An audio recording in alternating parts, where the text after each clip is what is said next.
right? This is going to be still not really. Here's the thing. Technically, the first Some of the Insight of 2023 already happened. It was the one where we did the discussion about the formats and all that. But we did brand it also on the thumbnail as off-season because you know what? We're just going to be like Riot. We're just going to ignore actual social conventions and create our own business. Is this still the off season? Like to me, until I don't care about kickoff tournaments, show match. I don't care about any of that much. I don't like law. I just want the real first match. Like, is it like everyone? Is everyone ready? Pause. This one counts, right? This is it. This is it for real, right? It still hasn't happened yet. We still haven't had the first matches. Well, we've had LPL. Well, we've had LPL, but we're not going to do that region for this episode. So basically what we're going to do for this one is we're still sort of in the off season. We're still previewing. So what we thought we'd do is why don't we just give you essentially our ranking of the three regions, not the LPL. So LCS, LEC, and then LCK. Because obviously LCK will always be a home region of the show with Monty's background. Let's just do the rankings of those rosters. Like where do we have them placed? And I have to say, Monty, I actually think this is probably the most interesting year you could ever do this actual segment. I'm sure you saw the same thing when you went and tried to do it yourself. Like the joke is not only at the top end are there some really like different angles you can go within all three of these regions, by the way, like really interesting different approaches to who's going to be 1, 2, and 3. But I thought the most shocking thing when I was going to make my version of this roster thing is that I very quickly discovered like, dude, this is like the first offseason I've seen in years where it's almost like the team org angle was irrelevant. Like, for example, when we do like the NA one, for like, dude, some of those are going to be wild when you see some of the names I have high and low. Like, So, like, I'm actually almost shocked at that angle. Like, normally you can, like, in Europe, you can just go G2 and Fnatic, and in NA, you can go Team Liquid and fucking Cloud9. Like, normally you can do it pretty, like, sort of by the numbers. This is a really weird offseason, and it's a lot of turnover. That's what I said, Thorin. It was going to be a really weird offseason, especially in North America, that a lot of these rosters were going to seem kind of randomly assembled and not make much sense.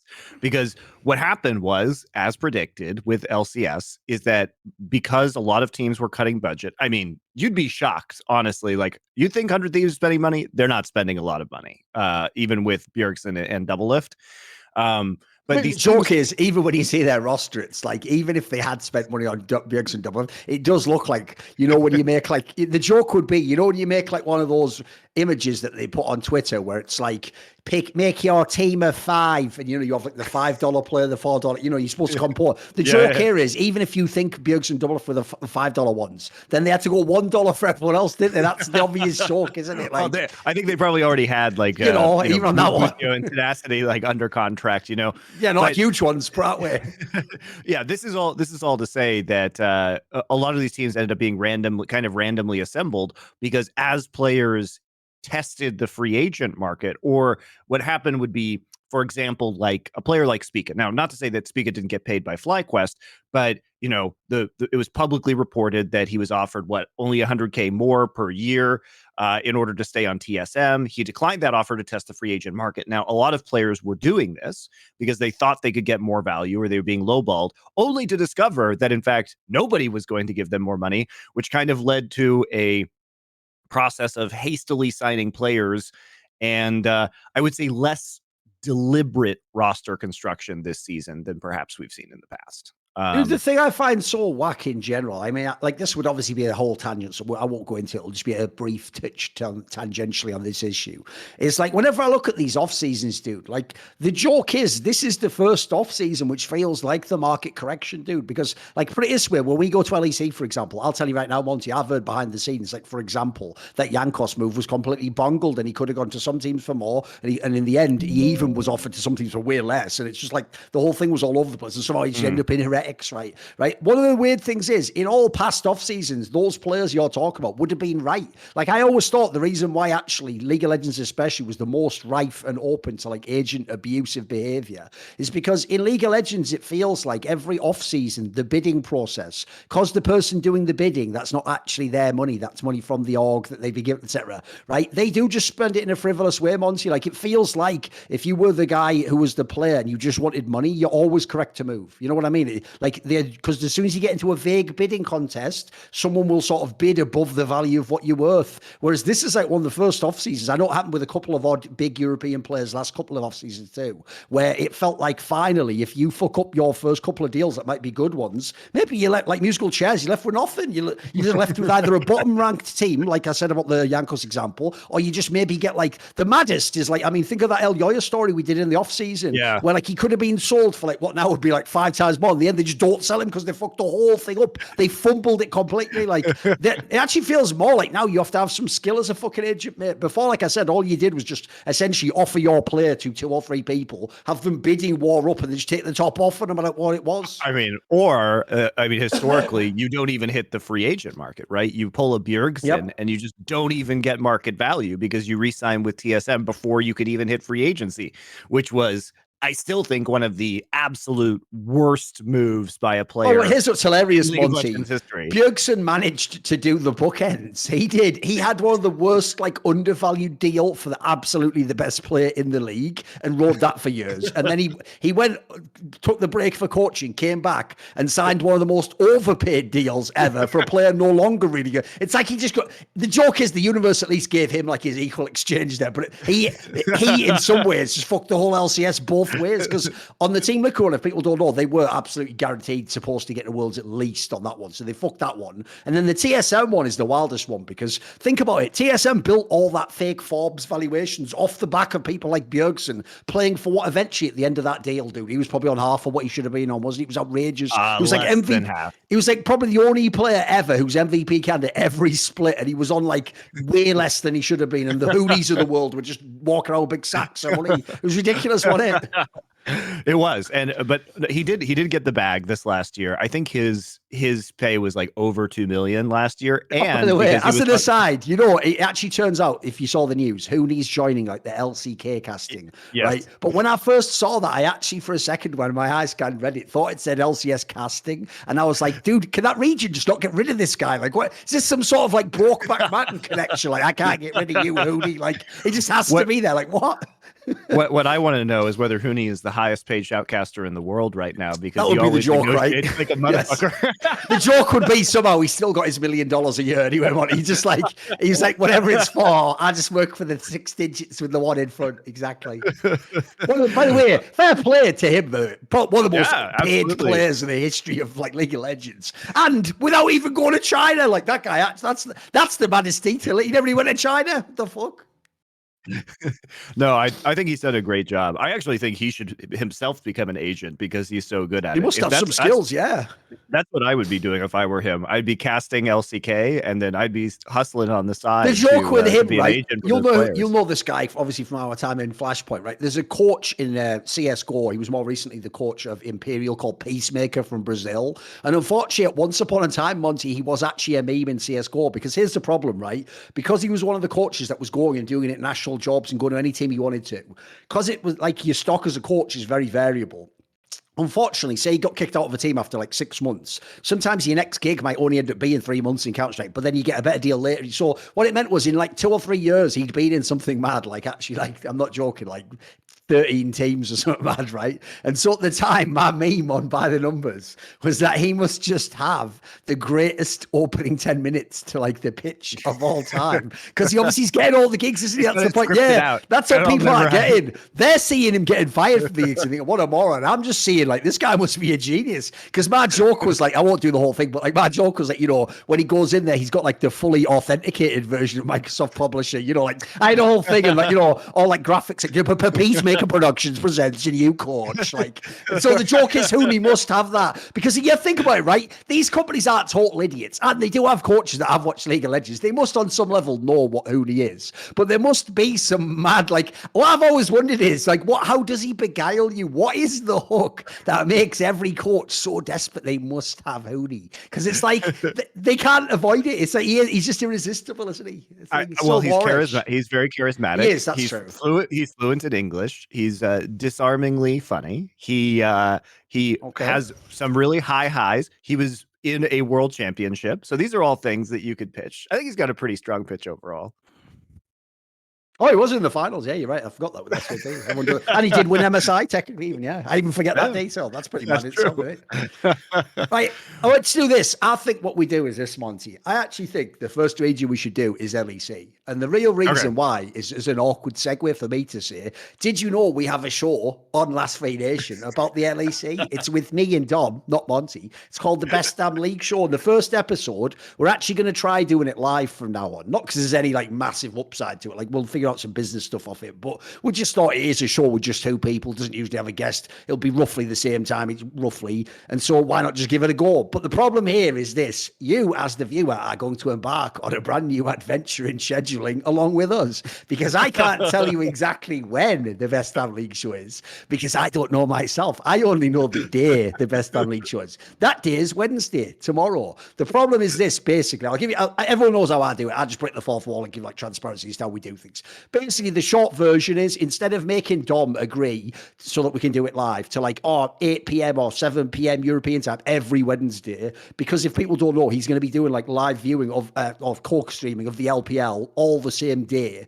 Since his co-streaming ends, that's the problem, when the match ends. So let's say could be 4 p.m., could be 6 p.m. Instead of just picking a time like 7 p.m. and then him having a day when he does it and it ends at 4 p.m. and then he, instead of being able to go to bed or do anything, he has to do something for 3 hours, then do a show with me. I've decided, like, scrap that. I'm just going to basically make it so when the LPL ends on a Wednesday, about 5 minutes later, we'll just go live with the show. So you'll have to sort of keep your eye on social media and all that jazz. Like I say, put it this way, you haven't lost anything. We wouldn't have done it live if we didn't do this process. It'd come out the next day anyway. So, spoiler, you're going to get it faster anyway than otherwise it was possible before. So actually, it's all upside for you, the viewer.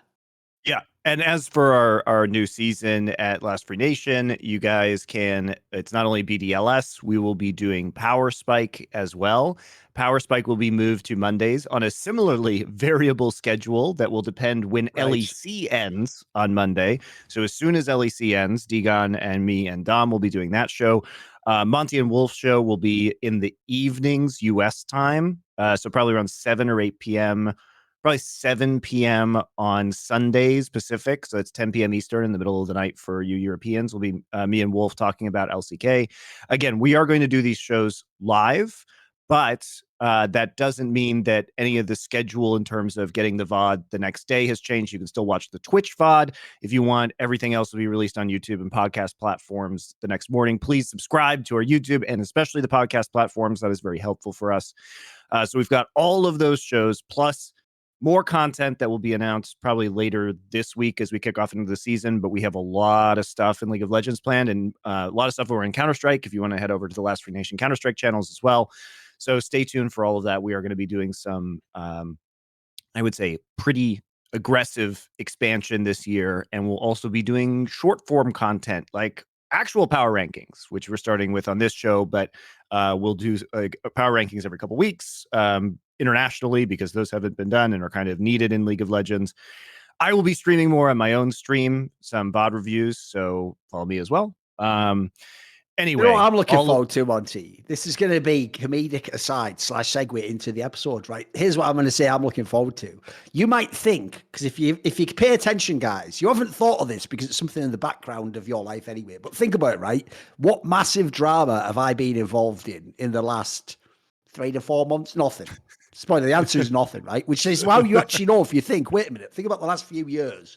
Yeah, what is going on? The problem is, because I've changed my approach to social media, I haven't got involved in any massive dramas, right? But all I'll tell you right now is, one thing we're also going to do this year, are you ready? Buckle in, strap the fuck in, is you will see, if you use the program that all the Zoomers love, TikTok, me and Monty on TikTok doing mad hot takes live about things happening immediately. So all I'm going to say is I have actually realized I have allowed a new vector into my life, Monty, whereby I almost certainly at some point I'm going to Skip Bayless myself, Anna, because I'm going to be the guy, much like Skip Sadly, who when something horrible happens, instead of being like, oh, I must follow the narrative and just only be like, thoughts and prayers only, I no other opinion, I'm going to be the guy who naively goes like, and how are they going to manage the bloody schedule though? Like, and then everyone's like, get him! Like, so one, if you like hot takes, enjoy this year. It's going to be fun. Me and Monty are going to get into it, and it's going to just be mad seeing me and Monty on TikTok. That in itself is going to be worth the price admission free anyway. But then secondly, just thinking of the fact that we're going to react like to things just going on, haven't had time to think about it. I feel like it's just inevitable. I'm going to get fucking skip Bayless. So just wait. We can probably even use this part of the video an amusing compilation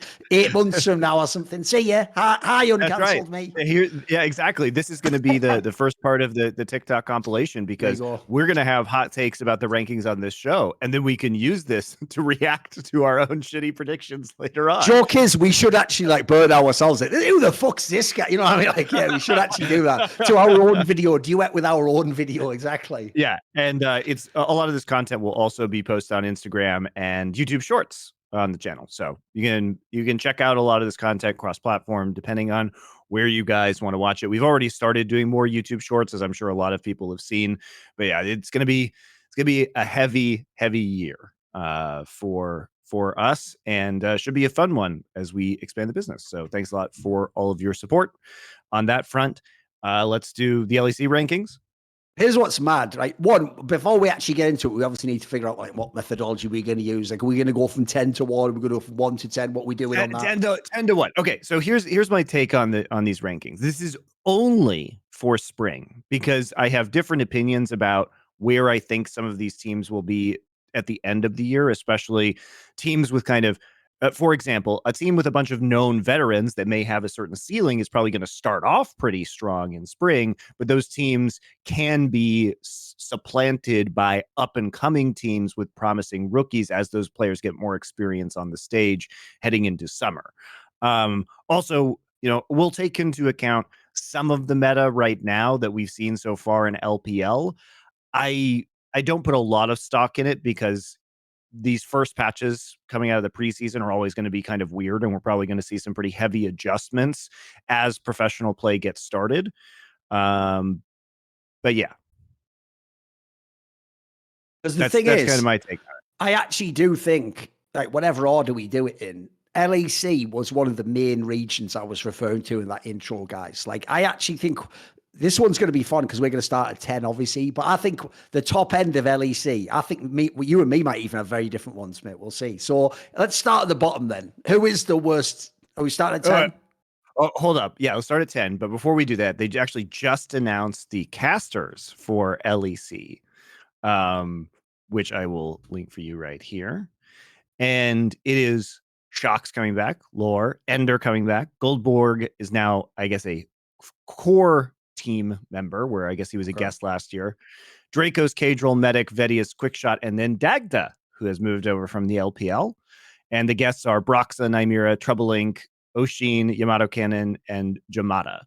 So basically, the reason why, I mean, this is just another kind of indictment of Riot, where for some reason it's better to be on the LEC broadcast than the LPL broadcast, even though the LPL is a higher level league.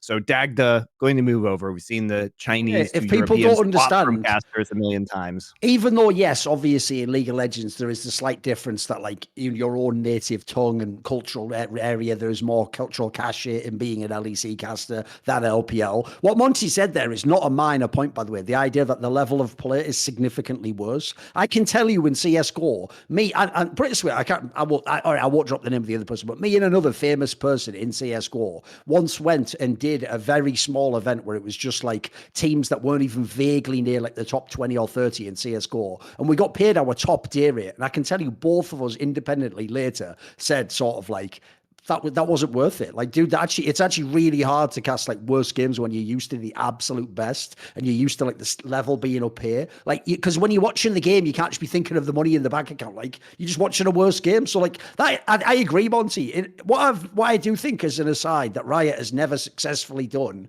is, if people don't know, it was basically Monty and OGN who brought the talent over in his era, like the Papa Smithies of the world. It wasn't Riot, but they should have been doing that from day one. Like, from day one, they should have made LPL and LCK like really like attractive, aspirational jobs in League of Legends. Like the dream should actually have been, in my opinion, if you were like, I'll give an example, like a Vedius. It's the other way around. You'd want to get to the top of LEC so that one day you could get your pick, and the equivalent of getting the fucking golden ticket from Willy Wonka is like you get your pick, Vedius, your promoted son, which you want, the LPL or the LCK, and that's when you've gone to like God mode. That would be sick, but I agree. It's always been the other way around. Like if people don't know, this story's played out in the past. Like as far as I know, didn't they offer like Papa to come to fucking LEC like years ago? They've even tried that. They've actually, the joke is if anyone gets good in their other regions, they just talent drain every time. Yep, basically. And then they force them to like cast worse games. And, you know, this is all to say, too, that LPL's budgets, as I understand, have been slashed pretty significantly this year because Tencent just doesn't care about the English broadcast. And they are the ones that are responsible for the budgets for LPL English. So what you're going to see is probably, you know, a bunch more like bedroom casting from the LPL, which I admit probably is better for a lot of these people to live in Europe and cast the LPL in the mornings there than to live in China, which is complicated as a foreigner. Not the best time to live there now. Exactly. Yeah, maybe not the best time the last few years to like be in China. So I think probably a lot of them prefer this setup anyway. But I agree. I think that it should be aspirational to cast the best leagues. And that's one of the reasons why, well, there are two major reasons I never wanted to leave Korea. One was because why would I want to go cast worse games? And two is the freedom that I had from OGN and not working directly from Riot was unrivaled. Now you don't have that choice anymore because Riot owns absolutely everything. But I still think that it's disappointing that we don't have more and better coverage of especially LPL, which has been kind of relegated to Dom and co-streamers to hype up and engage the core community and provide a lot of the content and humanizing of those players. Not to say the LPL casters aren't doing a good job, because they are, but it's that they have such limited resources with that broadcast. But it is what it is. This is what Riot has decided. And otherwise, as for the rest of the list, the LEC actual like call list is better though. It's good. Like, and I've always enjoyed Ender. I've always thought he was pretty good. Dagda, I actually think was one of the better people on the LPL. In my opinion, the three on the LPL was Dagda, Lyric, and Hysterics. Those are the three best. Like those are the obvious talents to me. So yeah, I think it just makes LEC better. Remember, Dagda is technically Irish, right? So he is even from Europe. It's not like he's moved to a weird region. It is technically his home region, you know. Right, and they are going to bring in Yamato Cannon more, I guess, and bring in Oshin as well from the LPL to do some casting, one would imagine. So now that Yamato Cannon is apparently not going to be coaching this split at the very least. By the way, well, even though it's not a big deal, it's just terminology. To me, there is some sort of fucked up dystopian angle to the idea that in a scenario now, Monty, where everyone's a freelancer anyway, you are a freelancer, but you're like in the core team, and then this one's like you're a guest. Like, why does it always have to be some like creepy, like Star Trek The Next Generation type weird utopian vibes how they do everything? Well, because remember, we're all freelancers, so technically, spoiler, no one's in any core team. You're just getting hired for this like split or whatever you've negotiated, haven't you? That's it. I think it's incredibly strange. Also, the fact that you would set that up in advance instead of doing it based on performance, although they have done it based on performance in the past, where what they do is they will sign a guest caster to a minimum number of LEC days and then increase those days if the performance is going well. So I do think they make that kind of on a case by case basis. But what this really means, the core team is the one that's contracted to be there kind of every weekend or every day, whereas guests, it's more play it by ear, or we'll see how it goes. Oh, right? By the way, even though I'll give a disclaimer, I do appear on a show with him, so I have my own obvious biases. Spoiler, that's part of why I'm actually going to speak on his behalf in this case. So obviously I do that show with Rich's Wrath called Side Select, which features Foxdrop. I'm actually sad that Foxdrop isn't on this list. He's not even a guest, and he never seems to get on LEC anymore, because I actually think Rich from that show is totally right. He's nailed him banger angle, which is, I always liked Foxdrop, but what I never got was this. when he was first presented on LEC and EU LCS years ago, they used to present him as like he's going to be a new expert, like a Vedius type character, and he's going to like. But actually, that's like a total miscasting of him. If you ever see him, dude, he would be like a banger host for like LEC or that sort of a role. Like, you should have. He's just got mad charisma. Like he's a really amiable guy. Reminds me a bit of Moses in that sense. He's got decent cast hosting skills. The key thing about him is the reason why he'd be good as a host, in my opinion. No one could dislike this guy. He's just mega amiable, and then on top of that, like he actually's done a whole load of League of Legends stuff. And if you want the odd opinion, he can throw one in there. Yeah, he also can give his own takes. It's just I don't think he's as comfortable himself being like the expert. So I'm amazed they don't use these talents, mate. Like the sad thing is, I feel like Riot's like every other part of esports. You have to almost like give it here and show them how to do it. And then once you show them, like, oh, now I will do it. Like, why do I have to show you? Like, you can't just look at it. You've even worked with that guy and you can't figure out he's obviously fucking amazing. What's wrong? What's wrong with you? I mean, this is the same Riot Games that before we could hire Papa Smithy at LCK, I was trying to get him work because I thought he was really good. And I was told by people at Riot that he had too low energy to do LCS, even though, by the way, he was casting LPL out of his bedroom in Western Australia. And I was like, well, maybe if this guy had a crowd or he was at an actual event, he would have, or more experience, he would have more energy. Well, turned out they had Papa Smithy cast, 2 of their world finals in the end. So somebody was right about that and somebody was very wrong, but their reads on casters have always been garbage. Oh, they are, mate, because think about the list. The list goes like this. Didn't think Doa had the gravity, they said, but I'll correct it as usual, gravitas. Now I actually understand how translations, get scoffed over time. Sometimes by the way, that was exactly the same guy who said that about Doa was the exact same guy who said that about Papa Smithy. So they got Doa wrong, Papa Smithy wrong, for a scoring wrong. If you don't know, they removed it from LPL, made her wait years and years to get back on the cast. Right? They got them wrong. They didn't want Dom.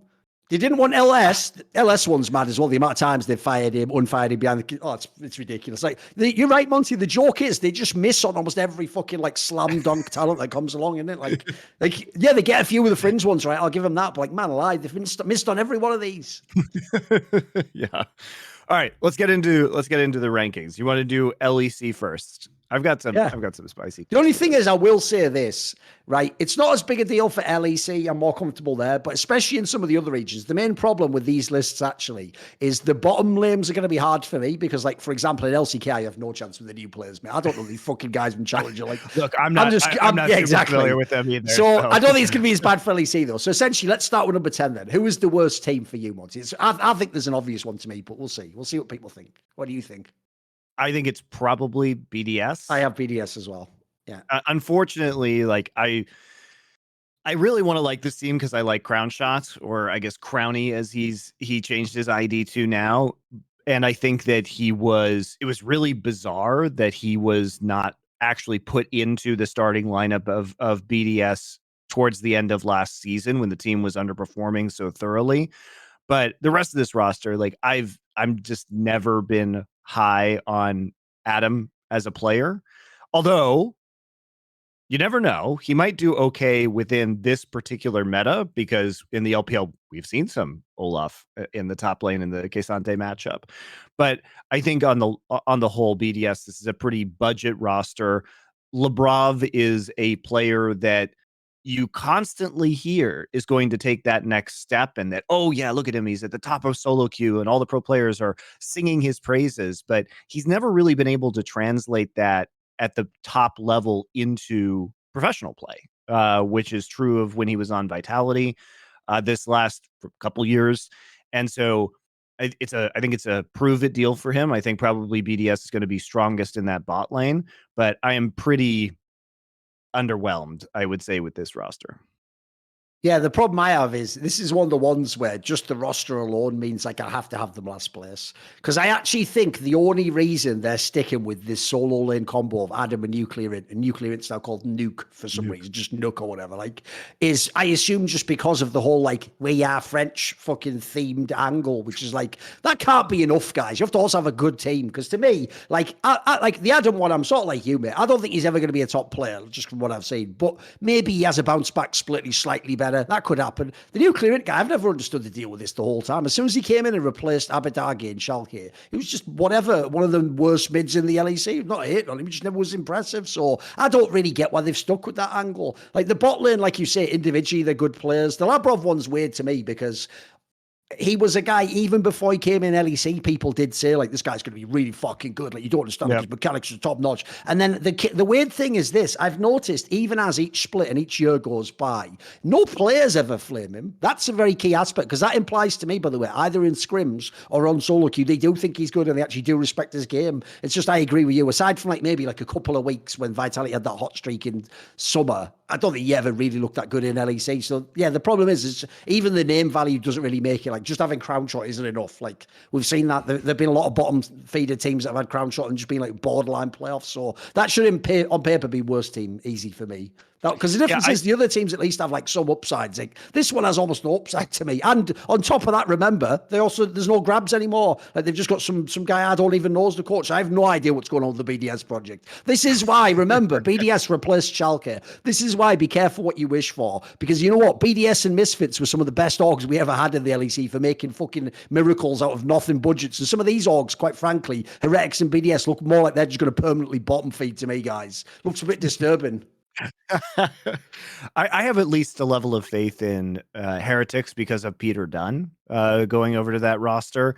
And he has had an eye for talent. And he actually did, I think, snag some pretty good players. But we'll get there. I still have them in bottom, towards the bottom. I think at least in the short term, it's going to be difficult. Let's see then. Roster. Did you have the same? Because for number 9, I had Astralis.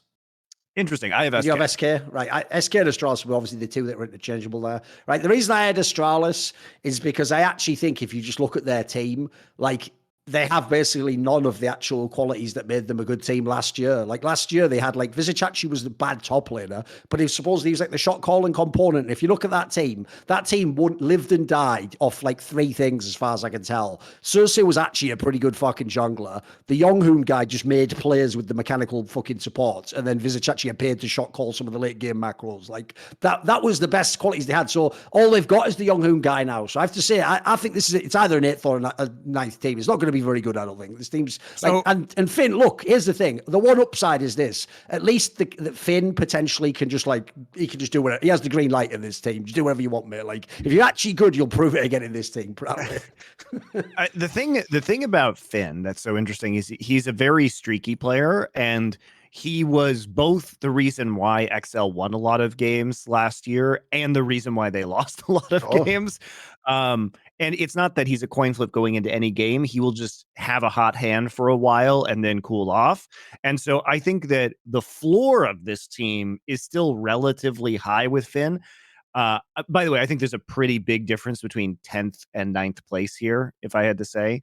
I had SK there, but why I had Astralis a little higher is that Junghoon is a big time playmaker, and I think he was one of the really big revelations of last year.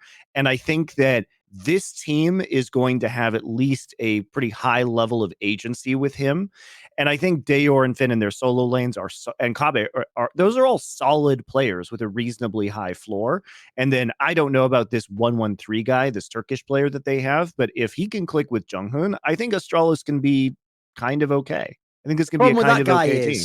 The brief times I watched the Carmine Corp team that guy played for in the LFL, like, he seemed like he was a fucking meme, mate, that 113 guy. So I don't know about that one. So that's why I have him only 18 years old. He's 18 years old. So maybe he can be formed, by the coaching staff or the other veteran players on this roster into something. Sure. But that's why I think Astralis will do better as the year goes on. I think this is one of those teams that I think Junghoon is still a relatively new player. They are going to be relying on a really young jungler. And I think it's going to take some time for this team to gel. So I anticipate that this roster would probably, if they don't make changes, obviously between spring and summer, would do better the longer they play together rather than doing super well right away as they try and reinvent their identity. So I had them at 7th. Or 8th rather. I had SK at 9th. And SK, this team is so strange because I know that SK was actually trying to go make moves during the offseason, but that a lot of players didn't want to join this roster. And it ended up that what they got were some okay players that didn't really have a lot of other options. When you have Marcoon here, who I think, generally played quite well this last year, but you're not going to take Marcoon over Xerxes if you have that opportunity, if you're Excel. And then you have Irrelevant, who showed up and was quite, he overperformed. I would say this. He overperformed relative to expectations coming into the league as a completely unknown player, had some, nice Sejuani games and filled gap that on Misfits. But he at the end of the day was always going to be playing second fiddle to VTO. So is this guy going to be capable of carrying more games himself? Because what's unfortunate about SK is that this team appears to lack a strong carry. So I don't know who's going to pick up the slack here, and I think it's going to take some time to suss that out. Yeah, the problem I have with this lineup is I actually think some parts of it are pretty good. And actually, I have them at 8th instead of 9th like you, but also I don't have them as one of the top teams. The problem is this, like, I'll just go down. Like, the Irrelevant guy, I also agree, I actually thought was pretty good in Misfits, but he definitely looked like a complete weak side top laner. Yes. Like, luckily, that is the prevailing, predominant fucking meta in League of Legends historically, so it's pretty good to have those players. Marcoon is basically an example of a really good signing by SK. Like, as you say, he wasn't kicked out of Excel for being bad. They just were able to get an even better player with even more experience. You know what I mean? Like, there was just, they could upgrade, basically. So it was a rare example of where, because so many other teams have their junglers set, somehow SK gets to have Marcoon, who if I had to do like a ranking of junglers in LEC, he's probably going to be like, even just off the top of my head, probably like, what, 5th, 4th or something? He's going to be in a pretty good spot. So I think that's a really good move. As an aside, for people who are interested, I heard there's a world where if negotiations had gone differently, maybe they could have had Jankos and SK. So that just actually shows how crazy this fucking offseason was. He could have been in really good teams. He could have been in bad teams. He ended up in Heretics somehow, who I imagine are going to come in a couple of names and be sort of like not that relevant. So I think that's a big signing, is the Marcoon one. Certus, I actually thought in mid lane was a player who, like, as the year went on, looked a bit better. Like, he had more games that were like relevant and could carry and stuff. Still not some top mid laner to me. Like, I still think, for example, if people don't know, for the Prime team, the ERL team, they signed Febiven. If I'm them, if Febiven actually shows any form, I just bring him in. Like, why not? Like, that's true. The rest, you can do that, remember, that is an option. So that's not a bad angle. And you can also keep the Certus guy if you want. The bot lane, I'm not that sure about. The DOS guy's been a bit of a meme, even though people have said each time he's come into LEC, he's supposed to be good. I just don't know the Exakit guy that much. I saw him a little bit in the LFL. Like, that seems like not a bad gamble. But the problem is, essentially, what I have to say about SK is the same, like, disclaimer or preamble I'll say every time about SK, which is I used to work for SK, and the guy who at the absolute top of SK who still makes all the decisions is Alexander Muller, the Slash from SK Gaming. And basically, he's just not someone to this day who buys into the idea of esports. If you saw that episode we just did of the Four Horsemen with Tommy/Lurpis, which was about business, well, we explained in the beginning how in the modern day, the venture capital model of esports is the notion that it's like a startup and you're trying to scale it to like a national level. Think of Shark Tank, basically, if you know that concept. You're trying to take a good idea, put all the money in today, make all the money tomorrow, and sell it the day after that, and then on to the next business, like all those entrepreneurs do. That's what the current model of esports is, right? So everyone else is trying to take in millions and millions in VC, and then it's like Vitality and sign a massive squad and make a super team.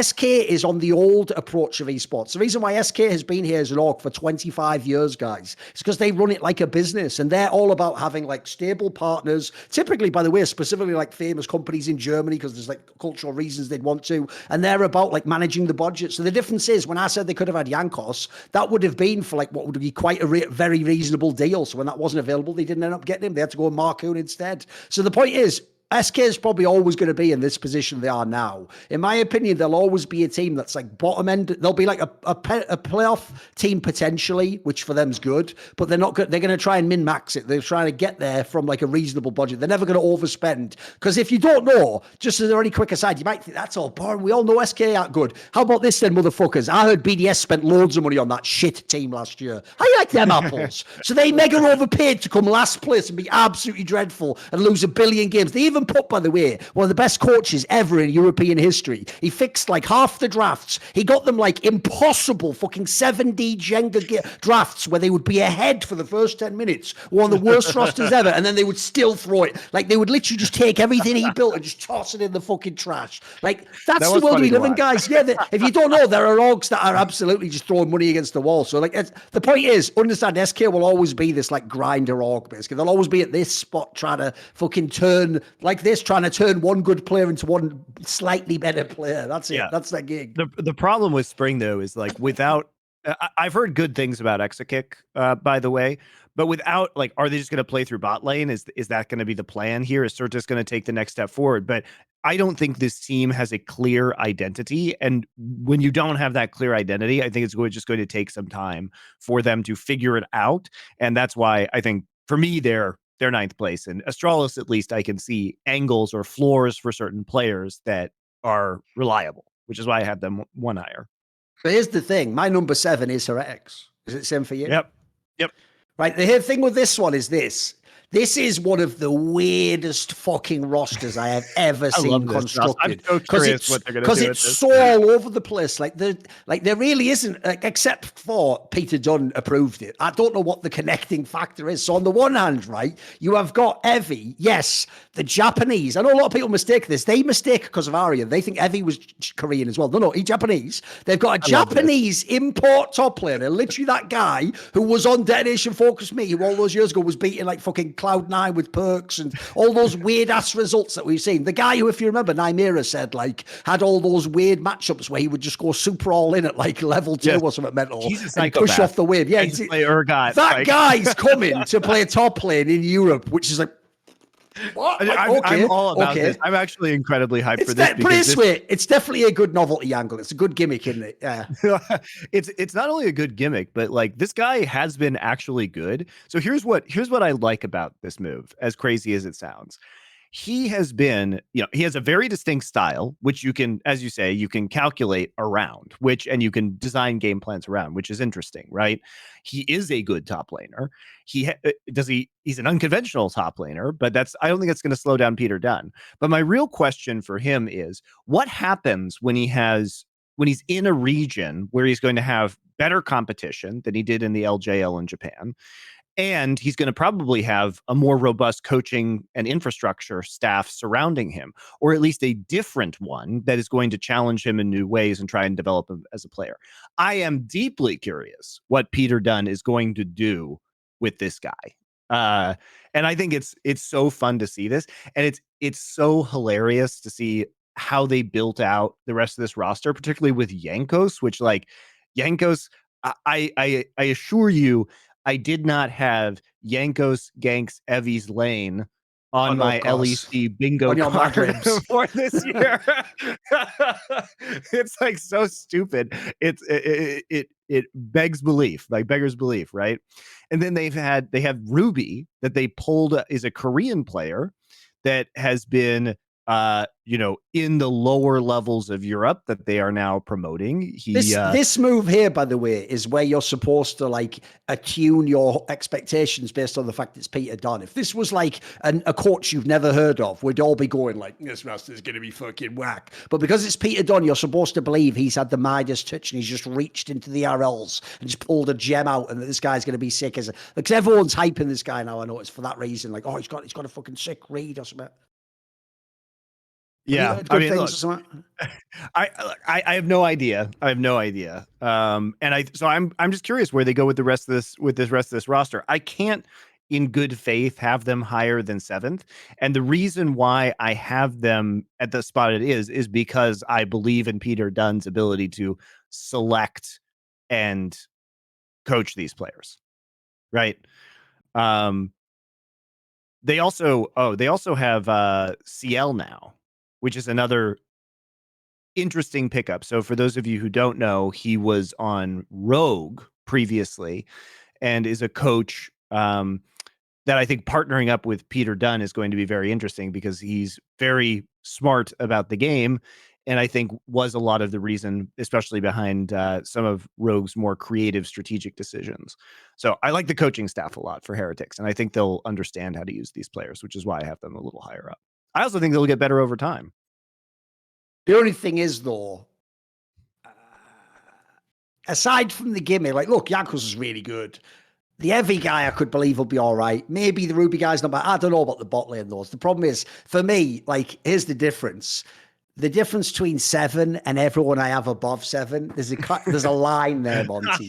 From whoever I have above Rex, there's a line there. I think Heretic's going to start a little rough. I think they'll get better the longer the year goes. Like, I also think there's a world where they could just fuck up and be like 9th as well. We'll see. We'll see on this one. I'll give Peter Dunn some time, but we'll see. Exactly.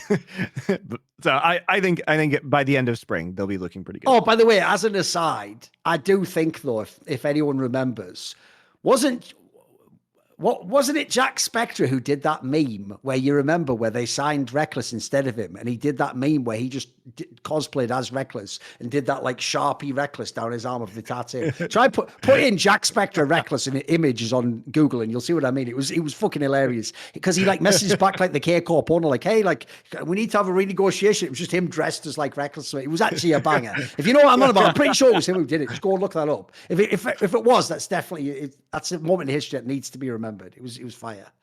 Like, should we go to the next one then? Because here's the thing. Yeah. I'm guessing the next one. Well, I'll be interested. Is the next one Mad Lions, Monty? Yes. That's Mad Lions for me as well. Number 6 is Mad Lions for me. So I'll start this one off then. Right. The key thing for Mad Lions here is somehow, look, the org obviously wanted to sell Elyoya, so they fumbled that. But the Jokers for the team Mad Lions is way better than they fumbled it because, spoiler, they weren't, unless they were themselves going to get Jankos, which doesn't appear they were, unless they did a deal there. Like, I don't see how they could get a better jungler than Elyoya right now. So that's a banger to keep Elyoya. That at least makes it interesting for the fucking split because, like, realistically, the joke is, these guys are, by the way, does no org in LEC have any self-respect? Like, Reckless has left Fnatic of his own volition 2 times.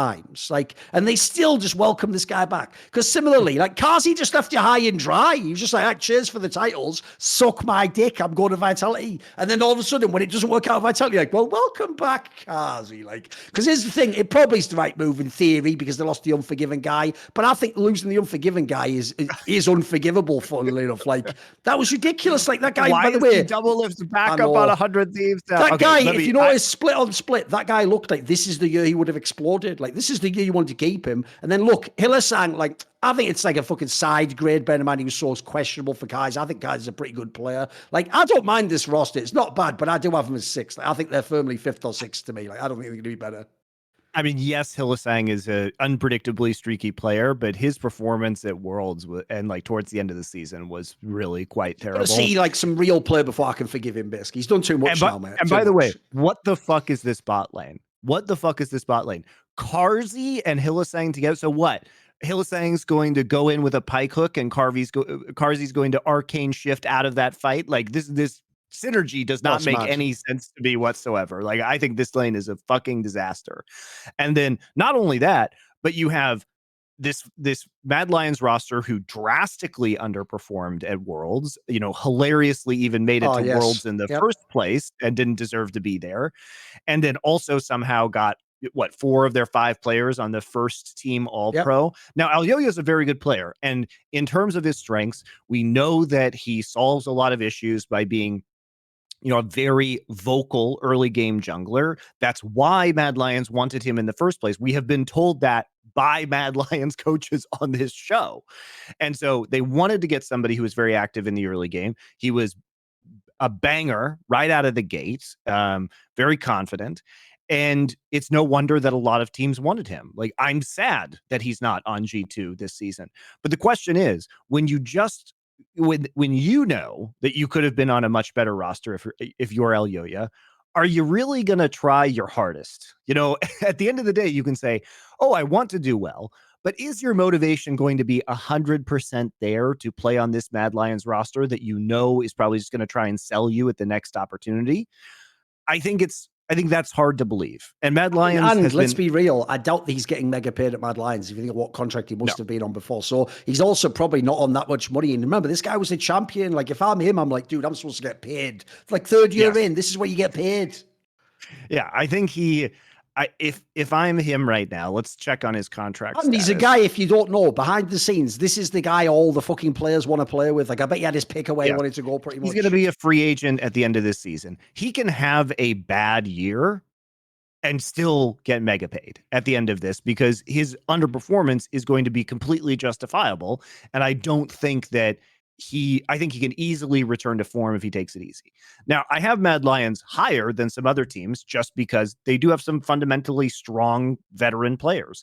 And also, even though I'm not super familiar with the chasey Korean top laner that they have who, was a substitute on Damwon Kia in 2021 and has been banging around the lower level European leagues, I do believe that Mad Lions is exceptionally good at coaching and figuring out players that fit into their roster. If there's something you can say about Mad Lions, is their GMing is very good, their scouting is very good, their coaching is very good, and they are able to consistently get more than the sum of their results that are more than the sum of their parts. So I think this is a very difficult puzzle to solve, especially that bot lane. But if any coaching staff is going to be able to make this work, it's probably Mad Lions. And I think that at least in spring, they may struggle a little bit, especially because I would be quite salty if I was Elyoya right now. And I think understandably so, given the offseason. Yeah, I will say the one upside, I agree when you say it like that. Even though I don't think the roster will actually end up being that good and the synergies will be there and all that jazz. As much as like Hylissang's the obvious example of this, like it could go badly, but there's also a world where you might just absolutely trip over and lock into him having a good fucking split, and then suddenly the team looks way better, and then like you say, the coaching staff's going to get all the credit, or the GM is going to get all the credit because they've gambled on these players. Like people are up on Hylissang and Kazi, and even keeping Niski after the way the split went. Like even though he's the MVP, guys, notice how differently the fucking feel is now. Like if he's the MVP, then logically we should be loving it. We on about we got the best jungler, we got the MVP of the whole league, Niski. We've got the best pieces, right? And nobody's hyped about this team winning LEC, so they definitely have to prove something to me. I don't know the Chasey guy, obviously, so I'll have to just wait and see on that one. Right, for my number 5, this is where already it could potentially get spicy. Because are you ready? In keeping with my true tradition of always underrating Fnatic, I've got Fnatic number 5. That's right. I have Fnatic number 5 as well. Oh, okay. Because obviously all they did in Fnatic was swap out the bot lane, right? Upset, obviously, he's just technically sat there doing nothing. Reckless is back because this is some fucked up dog shit, same script as they've done all the other times. Like, he's back. Like, what? I don't know why Fnatic's locked in some fucking codependent death spiral with Reckless where they must destroy each other over and over again and then keep cycling back like, I just can't quit you, man. Like, who knows why that's the thing? I don't know. And then obviously they've got this weird thing where the Rocks guy who played instead of Hylissang initially at Worlds, if you remember, just is the support now. And obviously people were, to be fair, giving him props in this sort of play. So the weirdest thing about this for me, I've got to start here, is this. Dude, I cannot believe if you'd stopped any week of Best Damn League Show last year after Fnatic went to shit in the spring and said to us, next year they keep both Razork and Humanoid together. So crazy.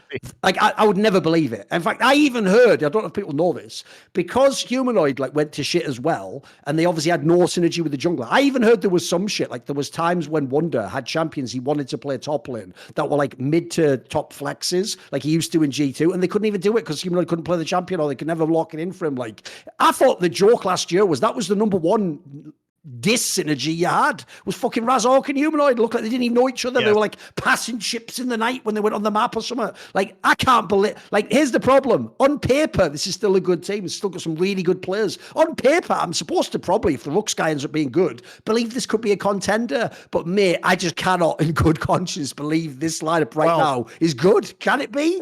Really? So the thing is that obviously one of the main rumors was that Elyoya would go to Fnatic and Razork would go to Mad Lions, which makes a lot of sense when you think about it during the off season.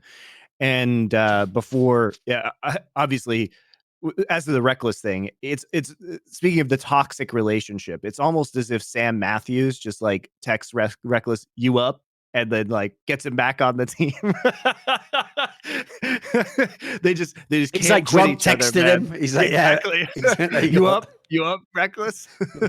I saw your Insta post. You look hot with those tattoos. There's another thing. Didn't I call that, guys? I called that ages ago. Like, I mean, I'll say my joke because my joke's not bad. But here, put it this way: if you haven't seen over time, because it seems to be like every 3 months you get an update, Reckless is just turning more of himself into a giant custom skin of Varus. And the reason why this is mental to me, but here's my joke: is that's the only way Reckless is ever going to get his world skin. He has to create it. Basically, the joke here, Monty, is this is a David Cronenberg esports movie in which a pro player who was almost legendary of all time and came that close to Worlds a few times. Eventually, the only way he can complete the sort of psychodramatic theatre he was unfolding in his mind is to actually create the world skin on his own body as the canvas. I love it, man. Make the world you want to live in. There you go. Because I can't believe he's back again. I know it's so, especially because I think this is an example of where I get like cognitive dissonance that fans aren't more outraged. Look, I know Fnatic fans, for whatever reason, didn't really fuck with Upset and had their own problems with the drama of like the Worlds event like 2 years ago or whatever. But bro, he was easily the best player in Fnatic like the whole last year. Like he was the whole reason they got to Worlds, where they even were winning games. Like, guys, like, how is he not in the league? That is so egregious, it's mental. Like, the best ADC basically isn't in LEC or LCS even, like. And then secondly, the idea that, like, if you're a fan of Fnatic, look, you might be a fan of Reckless, but, like, aren't you just sort of like, why have we kicked the best player out of our team? Like, what are we doing? And then as an aside, don't forget, they don't have Yamato Cannon anymore. And I don't think that's a minor issue, Monty. I know people are going to think because he comes on our show that we're, like, biased. No, from talking to him and seeing, like, his actual ideas implemented in the game, I do think he was a massive reason why they actually got that shit together. Yes. Look, I will say, if you go to the beginning of last year, obviously you can't give him a top fucking grade because he had on paper like a god roster and he didn't win anything, right? But if you know the problems they had and how bad they got in summer, I think it was him and the fucking coaching staff that lifted that team out of the mire and figured out things like you have to just play through Upset. Like, let's just make these drafts. You saw those stories. He was the coach who actually was trying to figure stuff out. You give this team the Yumi, you don't give it. Like, he did a fucking great job, I thought, man. So I don't know this coaching staff they've got now, to be fair. I have no idea how this one's going to go in that sense. I agree. I think Yamato does deserve a lot of credit, and I think he was dealing with problems that are unsolvable. Yes. After watching, as you say, Thorin, Razork and Humanoid play together for a year, I think that is not a solvable issue, which is why it's so kind of outrageous that they kept both of them together, because people will remember the highs. So, for example, in LEC summer playoffs, Razork was extremely good. He was extremely good. And he carried a lot of those games at the end of the summer season. At Worlds, Humanoid was extremely good. But they were good in spite of each other, not because they had some synergy. And indeed, you saw the synergy fall apart again at Worlds when Razork wasn't having like crazy poppy performances, right? And Humanoid, again, was honestly, he was one of the best mid laners in the entirety of Worlds. When he is at his peak, he is excellent.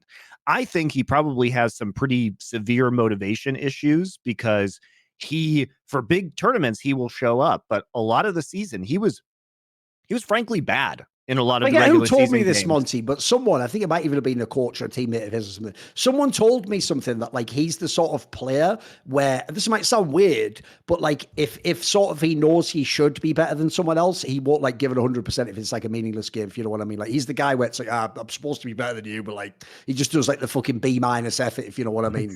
Which, to be fair, when they told me that did, like, fit entirely with what I see of his personality, because it's alien to me. Like, he can be fucking amazing, clearly. What I've heard is that he just doesn't like League of Legends. Oh, could be one of those ones, right? That's also something, by the way, that people might not get. That happens occasionally in CSGO as well. What you get is every now and then you get a player who, like, maybe they loved the game 4 years ago, and the problem they have now is they're just insanely good at the game, and the problem is they think, like, it's my career. It's, essentially now it's like my vocation or my profession, not my passion. That happens every now and then. That's a brutal one, because I have to say, if that happens as well, that sort of player isn't the one who's going to just grind 1 billion hours to get out of trouble, is he? Yep. You know? Yep. So I've heard that he does increase his practice, when the pressure is on, and it's a high. I mean, you see that reflected in his performance from this last year. He was He was pretty bad at some I points will during say the as regular well, by the season. way, shout out to whichever fan did figure out the naughty fucking nickname where obviously because his name's Humanoid, they would call him Subhumanoid when he would do those games where he just fed it like level That's 3 funny. in the most obvious way. Like fair play when they came up with that. That was pretty good. I felt bad for Razor because he'd just be standing there watching his mid laner just Oh, it was completely bad. grief mid lane. I But always yeah, said as well, by the way, that's why I thought, look, I am friends with him, but I also just felt so bad for Upset because at the time when he was like the best player on their team, and if you gave him, like, if he got a Zeri, he's going to carry the whole game. Like, the joke is he's the ADC, so he's just locked in lane, like, right, when do I get to play the game? And as he's waiting for, like, he might even be up like in CS, he would just see his jungler just fucking die, and then his mid laner just int for no reason at level 3, like, and he's like, that's like where you just FF in fucking solo queue guys, like, he has to play that pro game, like, he hasn't got a chance. I guess he doesn't have to worry about it now, though. So took care of that. Yeah. and as exciting as it is to talk about Rux, because he did have a very good debut at Worlds, and you do realize that obviously what happened here is obviously Upset's had a cursed monkey paw scenario, hasn't he? Yeah. Because he's obviously gone. Are you ready, Monty? He's obviously gone. You know what? I wish I'd never have to deal with the bloody problems that Hillisang, Razork, and Humanoid have caused me ever again. No, wait, no, I forgot the terms and conditions. Like, and banished to the fucking shadow realm. Banished to the shadow realm. Like, he's done himself, I think he's done himself on that one. He's put in the Phantom Zone. Yes. Do Do you think this Rux guy's going to be good then? Look, he was good for a few games at Worlds. Yeah, that's what we know. He overperformed in a high pressure situation. It's a very good sign as a rookie to come in when your team's not there because of COVID, and you are replacing one of the most legendary supports in the history of your region, and to have that kind of solid performance. Arguably, in the games that he played, he had an overall better performance than Hillisang at Worlds, even though he played a lot fewer games, right? And it was play-ins, etc. But I think that this guy showed a lot of promise. Whether he can live up to that is a different story. I think it's tough to be in a lane with a super veteran like Reckless and try and define your own style, because that you are going to be intimidated by that, and you are going to feel like you have to kind of bend your style to his most of the time. And then also there's the question of what his synergy with Razork will look like in the long term. So there's a lot of questions about this Fnatic roster, and I think that there are just fundamental flaws between Razork and Humanoid that are going to keep them from greatness. Now, there is an outside shot that the new coaches will be able to fix that problem, or Razork and Humanoid will get over it and figure it out themselves. If that happens, this team could be pretty good, but I just don't think it will. There's no reason after a year of watching this, where it wasn't fixed, to think that magically it's going to be fixed now.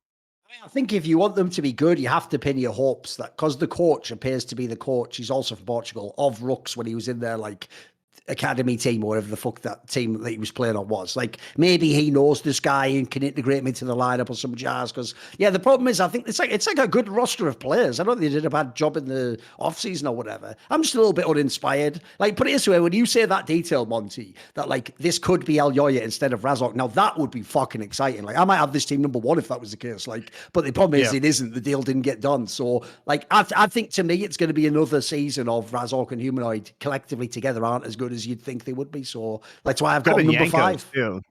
Could have been Yankos as well. It would be a banger too. I find it very weird. I really wonder what happened with Fnatic, where they didn't make a change. And unfortunately, because Humanoid's ceiling is so high, you just kind of have to keep Humanoid, I think, when there are other not to say Razork is bad, he would have found another home, but there are other equivalent junglers you could have taken.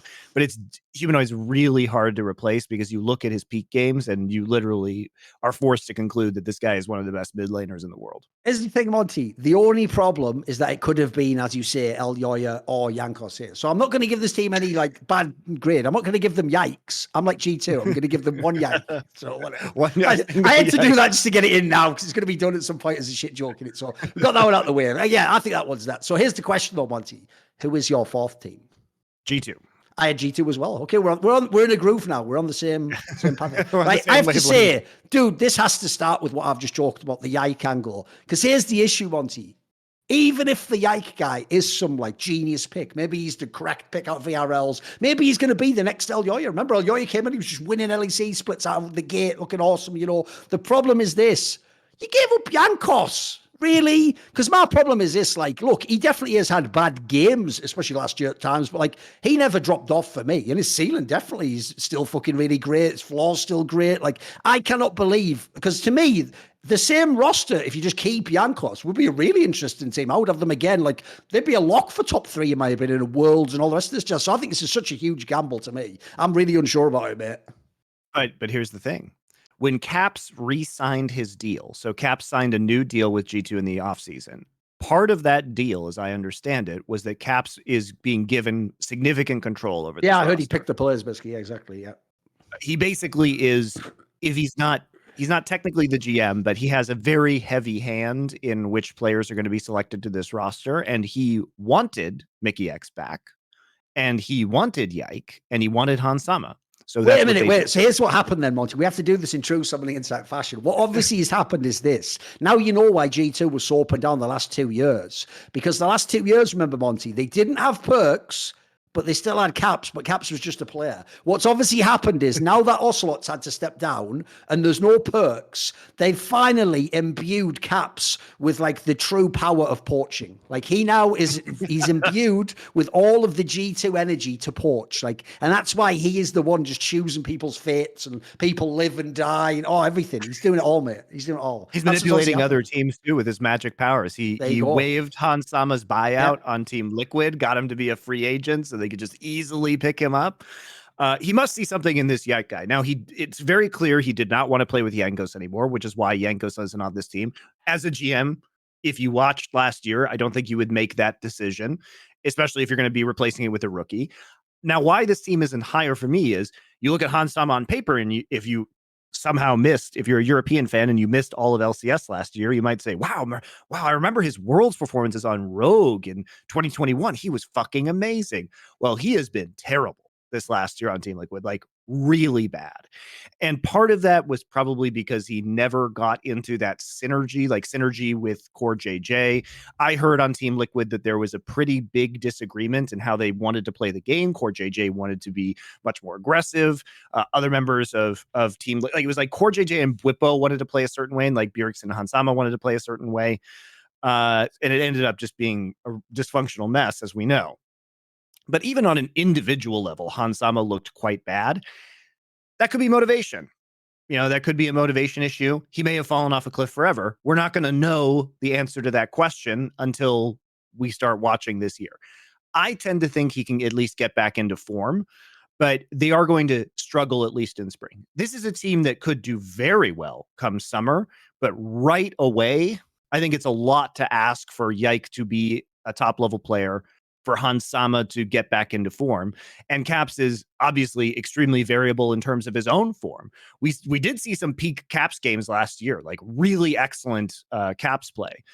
But at the same time, especially in like spring playoffs. But at the same time, I think this team is going to struggle. They have Dylan Falco, who's a very good coach, though. I think they will figure it out in the long term. But I think in spring, probably 4th is pretty fair for them.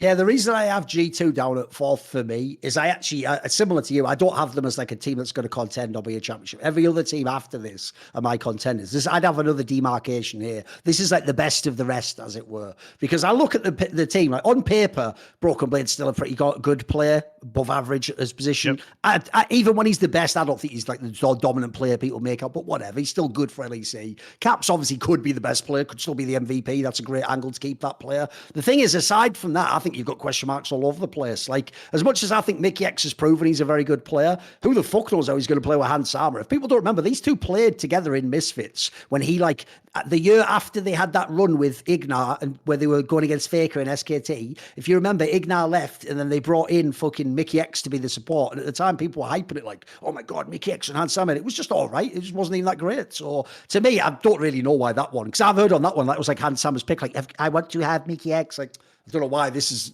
I don't really get, by the way, some of the players in League of Legends. Like, I don't understand a world where like Impact is always just like kicked out of teams, but then people are like literally like killing each other in fucking like Dark Knight style, like base, like with fucking pool sticks. Like, please, can I be the one to pay Hootie $7 million? Like, I don't get. Same thing with LEC. Like, LEC is where every year people go upset. Can take him or leave him if I'm being honest. But then the second they take a breath, Hans Sama, I will crawl across broken glass and smash my own testicles with a soldering iron to have a chance to ask him to join my team. Like, I don't get it, mate. Like, they're both really good players. So to me, like, I think this is a really weird gamble. I know it's part of it's because I've heard they have in the team wanted Hans Sama in the past and maybe Caps wants to play with him or whatever jazz. But I just feel like this is a bit of a reach. Like, I don't know why G2's the one gambling here. Like, why is G2 not the one signing Neon? Or why is G2 not the one getting upset in this scenario? Or that, I know why they wouldn't get reckless, to be fair, on that one. But then again, why is Fnatic getting him if that's the logic, right? It doesn't make any fucking sense there, boys. So I think actually, I think this might be an underwhelming team, mate. Like, I think this one basically will, like I said, I have them fourth for good reason. I think fourth or fifth is where this team's going to be.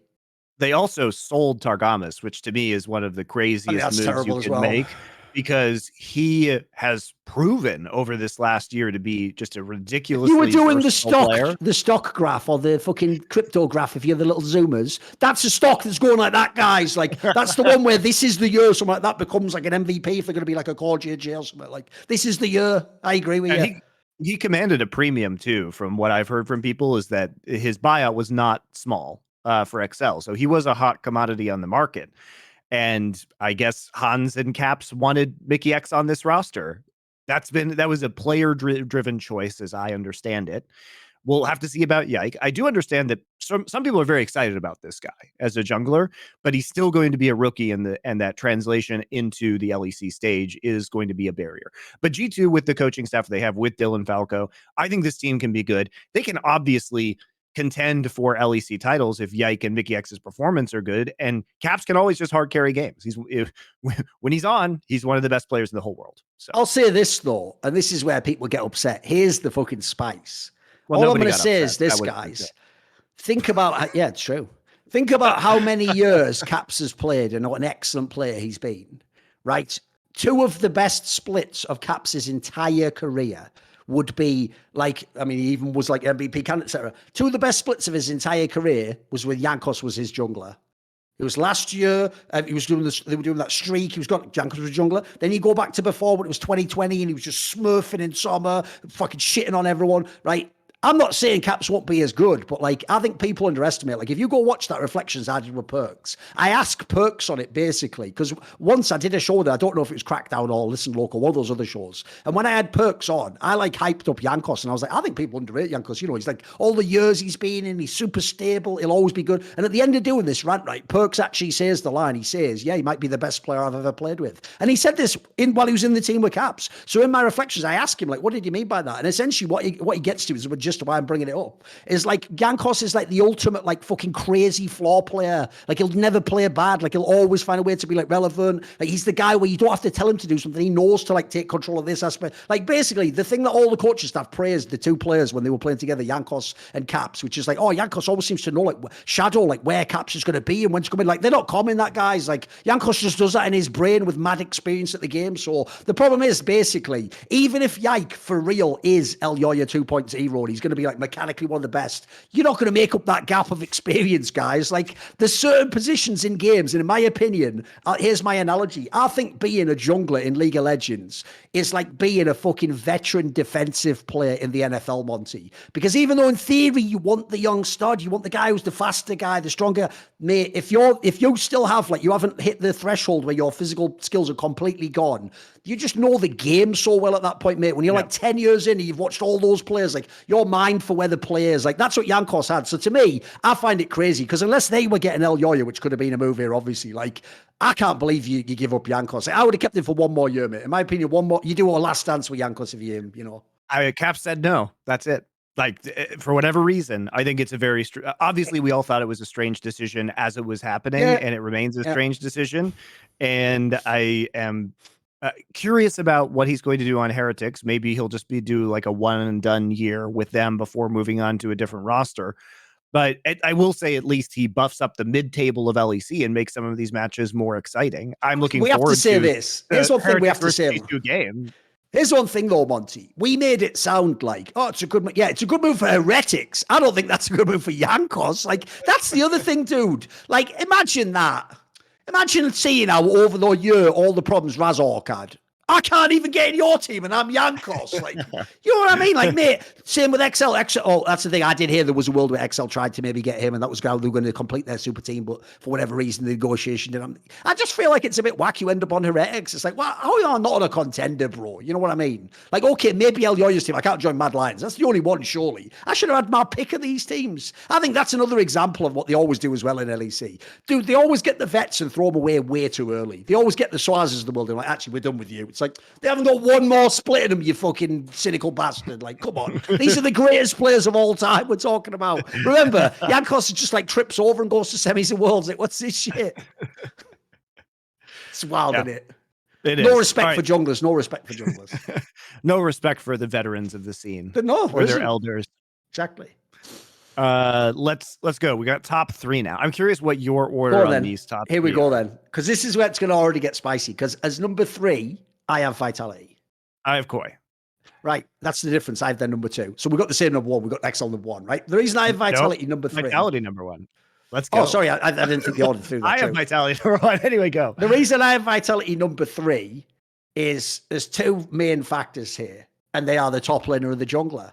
So first things first, how the fuck am I supposed to know how Photon, the Korean top laner, is going to play in the LEC? I can't know that. And spoiler, Vitality in theory doesn't, because they were originally going to have Alfari, weren't they? So obviously that drama happened where Alfari decided to take the split off or whatever the fuck, and they brought in the Photon guy. Like, I don't, like, the problem with that one is I can't know. I have no basis to know how good this guy will be. So that's a complete black box to me. So whenever that happens, I just assume they'll be whatever league average is. Go on. I have heard from people who watched a lot of Korean Challenger that they think that Photon wasn't even the best top laner within Korean Challengers, but he was probably like 2nd or 3rd. Okay.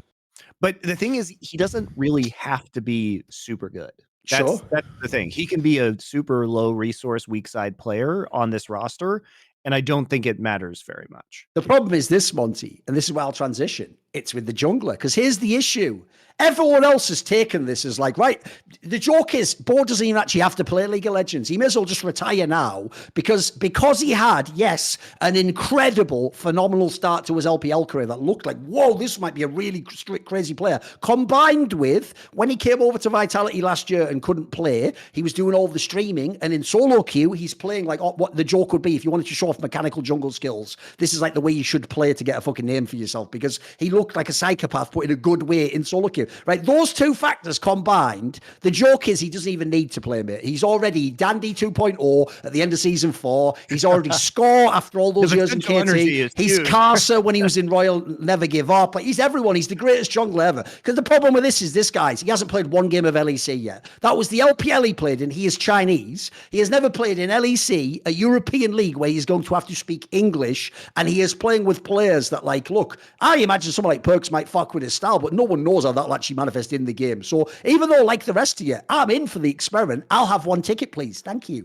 I will keep my arms inside the car. Yes, I understand that. I'm in for the experiment, but no one knows how it's going to go. Like, it could be mega rough. Like, that style, by the way, that everyone's wanting, like, I hope he plays like a psychopath in LEC. Yeah, you won't if it goes really badly. Like, what if that just doesn't connect whatsoever? So I will say, I'm going to give, like, as a rookie, yeah, obviously it's 1 year gamble on, like I say. I think this is a good gamble. The other 3 players I do think are money. Like, Keeping Perks, he's like the sleeper fucking other best mid laner. If you look how he played last year, looks mega. Neon, I think it's mental, the fact that he was even available. Like I said, we had this discussion before. Vitality was the only top team, sadly, that was probably going to sign him because no one thought that Fnatic would be available. His problem was just that the other top teams are in love with Hans Sama or what Reckless or whatever. Like, I think this guy, from how he played last year, should have been guaranteed a top 3 He's team. Criminally underrated. Yeah, I'm glad he ended up on this team. And quite frankly, when you look at the team they have now, like, and obviously as what was it? What was I thinking about? Oh, and the support they got Kaiser from Mad Lions. I've always thought Mad Lions, Kaiser's a pretty legit player. Good roaming player. Can't wait to see him work with Perks. And then last thing I'll say is this. If you look at this team, because the other detail people forget is that Neon got his coach from Misfits to come. Remember how they played in Misfits? That's one of my points. Guys, they have a fucking mid laner in ADC. They can just do the same shit. They can just play fucking team fights. Like, this team could be baller. Low key, they're actually a fucking ton of really good coaches in LEC right now. If you look at them, Mac, Peter Dunn, Carter, Freddie, Dylan Falco, Young Buck, like they have a really good like wealth of head coaches within this league right now that have developed. And I totally agree with you. Carter comes over with Neon, a lot of experience with this guy from Misfits. Now let's It think makes about you this think, roster. though. Here's the key thing. That makes me think he'll actually use Neon correctly. We're going to get proper fucking team fighting. Like, Perks and Neon could be a banger, just like Vethio and Neon were. That could be a banger duo. Not only that, people aren't thinking about this angle too. Kaiser is super good. Kaiser is also one of the most versatile and creative support players. Remember when Mad Lions was doing all that kind of like crazy Wukong support stuff, like funneling all those resources into Kaiser? He's real good. I think he was one of the And guys who played the Pantheon or some mad shit like that. Wasn't he one of those ones who had like a bunch of weird yeah, picks, I mean, he played a bunch of unconventional supports, and this they invented strategies that then went kind of worldwide and started appearing in other leagues. This guy's, I think, Mad Lions was kind of underwhelming last year, but I don't think Kaiser was the main part of that. But when you think about Perks' career, Perks has consistently been one of the most creative players in League of Legends. And having a tool like Kaiser alongside Perks on this roster is really exciting from a like champ select and team composition angle. As you say, Neon was very good, is continuing with his current coach, who we also know is good given the results that Misfits had with their roster. A bunch of They're rosters as well. Yeah, they had pieces budget that rosters, changed. scouting.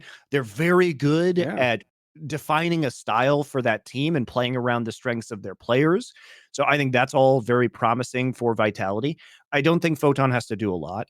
Bo, my counter argument for Bo is that Vitality hasn't rushed him into the roster, even when they were doing badly.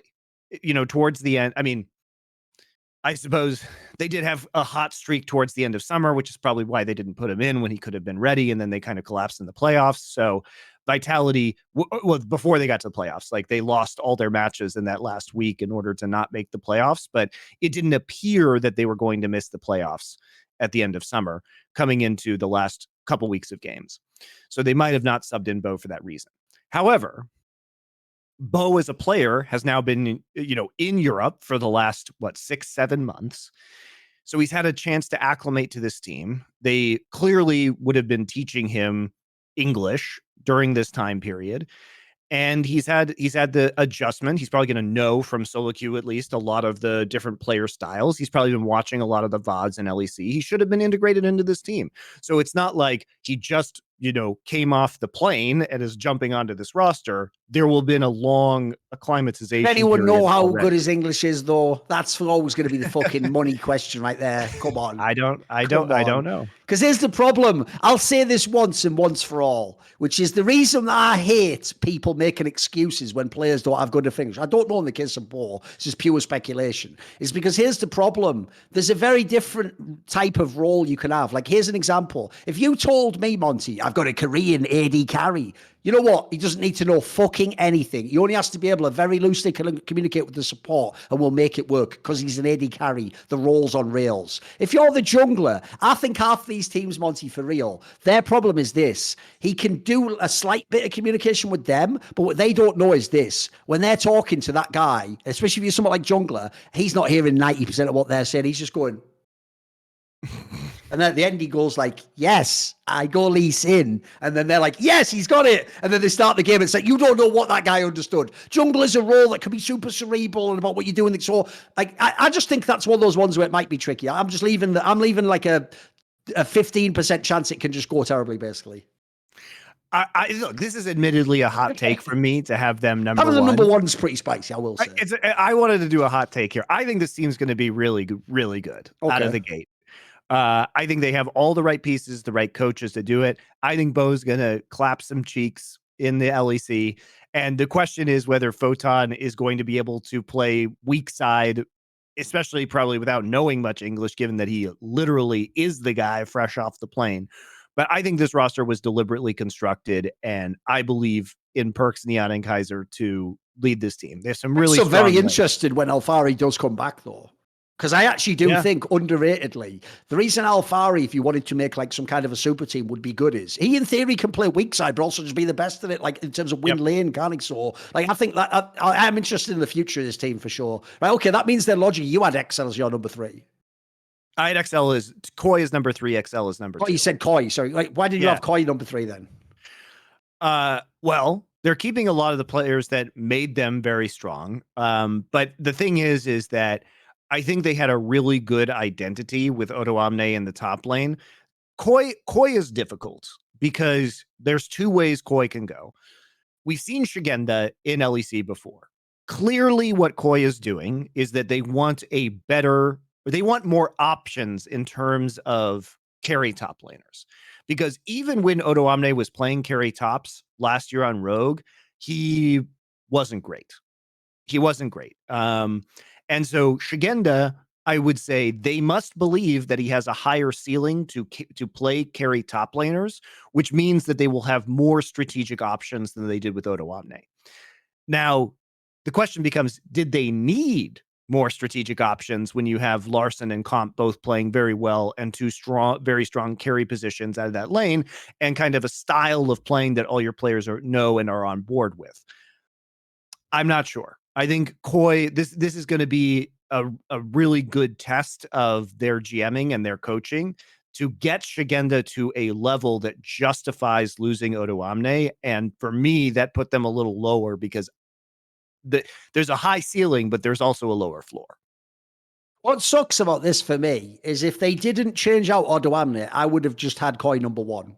Because I actually did think that lineup they had that won the last split was a really good set of players. I thought it looked like it had mega legs, by the way. It looked like it could run for a year or two more. Like the pieces, you had like the perfect mix of like young pieces. Odoamne was the only veteran realistically. Then the rest of all the pieces were getting better and better. They all were together. They finally had overcome all sorts of group like character fucking test moments of choking and overcoming it. Also, like everything looked awesome. I cannot believe they didn't run that roster back. That to me, that might end up as one of the great what ifs in history, because I've also heard this. Like, I've always said on a past episode, I've heard that like the fucking GM guy was on some ego trip of wanting to like, I brought in Shigenda, this was me who did this, like that sort of fucking jazz. But I'll also say this, I've also heard in that team, they ascribe to the logic that I've heard famously comes apparently from G2, which is they think that you can't ever just keep the same 5 players. You have to like spice it up by at least replacing one player. The idea is if you keep the same 5, you'll stagnate and you won't like find new solutions or something. I don't buy that. I think that, look, even if as a trend it worked generally, I would always say this, like, yeah, but my team's exceptional, so we're going to be the exception. Like, I can't believe you don't give that at least one more split. So if they'd have had Odoamne, I think it would have been awesome. Not least because one thing I loved about Odoamne was it just streamlines the team. What I loved about Rogue was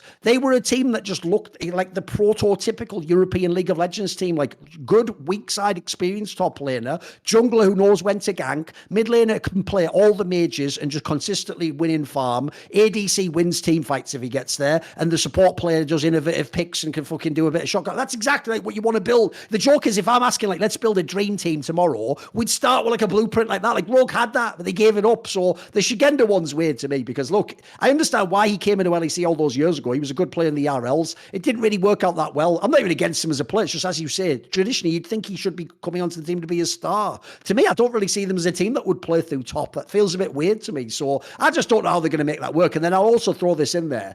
The guy who was, as you said, Coach Seal, who was the assistant coach who came in, it was under his tenure when he came in that some of the other elements finally fell into place. They don't have him anymore. So I'm also interested to see how will that work out with the coaching staff. I've given the coaching staff a lot of props. They've had an amazing run of these last splits. Like the amount of games they've won is unbelievable. It's like insane how many they've won. Like you have to give them props in that regard, no matter whether they got the titles or not. But I just find it underwhelming in that sense. Like I would love this team to be my number one team. There's so many good players still. But the other thing is I did think about that team. When they came together, I thought some of it was actually the chemistry looked really good in those first week of Worlds, in the run in the playoffs. When you change even one player, chemistry can go out the window. You never know. Well, it's also that, yes, I do agree with the premise that they could have a higher ceiling with Shigenda if they had more carry potential in the top side. But the problem with that is that the rest of your players also, it increases the variance because now those players are going to have to play in a different role than they had to in the past in certain games. And it's just harder to do that when you don't know necessarily who's going to be getting the resources. The more variables you add, the higher potential for greater success, but also the higher potential for greater failure as those players adjust to playing that style. I think it's hard. This will be a good team. This will be a good team. They have a very solid core, and obviously, like, Trindy's really fucking good. Like, Malrong is very unpredictable and selfless. Larson and Comp are also very good. So this team definitely has a very high floor, but it's very clear that what they're trying to do is hit another gear, but they're taking a risk to do that. I do think, though, hence why I have the number 2 on my list. Like, I do still think, like, as you said, the floor is really, really good. Like, just Larson, Combi, and Trimp is already a banger setup of people's. If Malrang works at all still, they'll be a contender. They just should be. I also think, look, here's the other thing to say. Even though I might be bombed out, I think people like Larson Trimby, look, they might like Order Amnon as a person. They don't agree with what I'm saying. They probably think they're going to win the bloody league again. And like, now's their time. They've got over the fucking hump, got the monkey off their back, all the fucking narrative. So I will say, hopefully, the players themselves come out fucking inspired to win again. Yeah. Okay, I had as my number 1 XL. So where did you have them? You had them number 2? 2. Yeah, I think all the top 3 are pretty interchangeable, though. I did put Vitality up there just for the memes later on if I end up being right is my hot take. But for me, so here's what I think's insane about this XL one. The insane thing about the XL one is I do have them as my number 1 roster and team, as in they will win the split. Even though I actually don't think this team had close to the most money, the best like position in the offseason. And this is actually, in my example, an example of really good GMing, in my opinion. Really good GMing. Because if you look at what they've got in this team, they've obviously only kept 1 player from the last XL roster. Now, the reason that's significant is the last XL roster was like an NFL fucking built teammate where they took like 3 years to piece by piece get from this to this to this and do gradual upgrades of this piece to this piece. And you were only at the end gradually, like finally we're a playoff team. But what was shrewd was, because in this offseason, there was a whole bunch of angles that we're going to get into now where you could do upgrades, but collectively you could upgrade almost the whole team. That was the right move. I know it doesn't seem like it because remember, your ego, if you were to do like past GMs I'm talking about, should be, I don't want to change them all because I built this team piece by piece. And if I just keep changing one piece, Monty, then I get all the credit if we like come like win the summer split. No, the better job is just get the best players now. And that's what they've done as far as I can tell. Because if you look at it, Odo Amner was available because of the weird Koi move, right? Again, to me, the idea people like Jankos and Odo Amner were available and almost everyone in the league didn't go like, can I have a call with you? Like, I can't believe that. So to me, that's a banger signing right there. Again, if you're in Europe, spoiler, everyone could. The joke is, Odo Amner is one of the only players I would put in like every team. He's the Impact of Europe, basically. That's my analogy. Like, if you want to build a championship team and you have Impact or Odo Amner and you're in your respective region, you've got the first piece already. You got that nailed. So Odo Amner's a great signing. Then they've done the upgrade from Marcoon to Cersei. I think Cersei actually is a mega steal. Look what that guy just did in Astralis. Like, that's a fucking buy low scenario. Like, this guy came back, no one believed in him. He looked mega. Like, I saw some people, by the way, even give this guy like MVP votes. I saw get it if you look how many fucking games Astralis won. Like, they had if you look at their laners, they had no business winning any games. Like, that was mega. So I think that's a great sign in there. True, everyone knows he's an idiosyncratic jungler, but mate, he somehow makes it work every time. If you notice that with all these different mid laners, he gets it working. Vethio, people will know I'm a mad Vethio stan. I think the last 3 seasons he's been fucking unbelievable. Like, this is a player where, like, my analogy would be, this is like the Patrick Mahomes of the fucking LEC guys.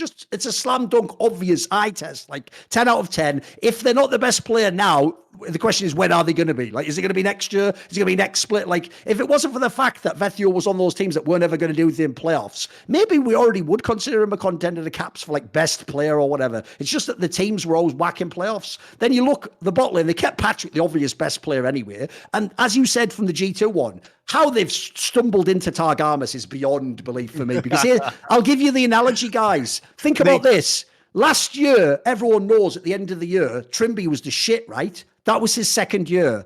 Now XL gets to have Targamas' second year. Your mind, like, what I don't get about this is for players like jungle and support, you don't blossom instantly. Like, it takes a little while to like fully unfold. To me, I think this could end up going down as one of the big misses for G2 in history, mate. Is bring Mickey X back, who's very good, but if you blow, like, I think Targamas for real can end up being one of the all-time great supports. He looked fucking mega to me, mate. I mean, the funniest thing to go back to your point about GMing XL is that a lot of the problems that newer teams have is they don't have the prestige of the older brands. Like, players don't necessarily want to join them.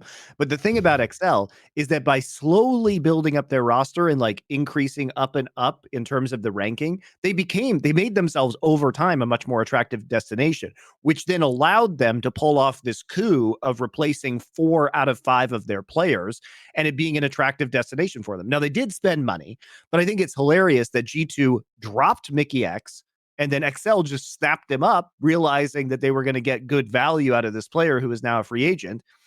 And then they traded Mickey X back to G2 in return for Targamas, who I agree, I think is a better player right now. That's some really good GMing. And yes, Targamas Well was done. Yeah. expensive in terms of the buyout.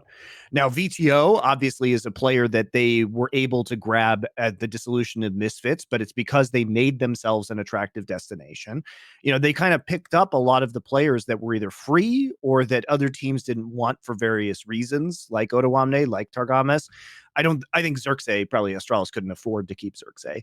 And Xerxes is underrated because he's been on bad teams, but he has consistently been the best player on bad teams. And I don't think he's fundamentally a bad player. And I think people are going to find that out once you see this roster in action. My concern about Excel is really that Patrick has to shine now. Like, oh, there's no excuses now. Yes. And all those people who've been telling us for years he could be, or he's a contender for best ADC. Well, we're going to find out now, aren't we? Because he's got all the pieces to win. Like, he should just win the whole league now, shouldn't he? Logically. And there is a question. There are questions about VTO. Like, I think that on specific champions, VTO is extremely good. I think he's okay on certain other champions, but I don't think he has the biggest champion pool of all time.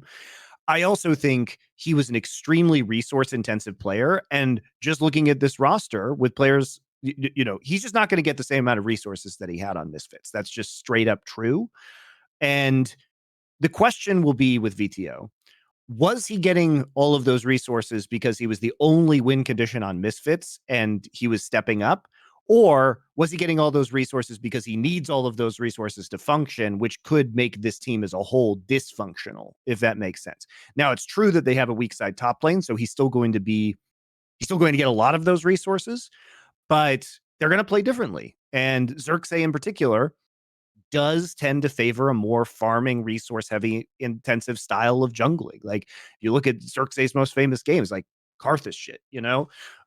So I do think that there's going to be a question of how do you allocate resources on this roster, but I think Young Buck and Nelson are very aware of what they're getting into with these players, and hopefully VTO, as you say, will take the next step and develop as a player, because he shouldn't be the sole carry on this team like he was on Misfits.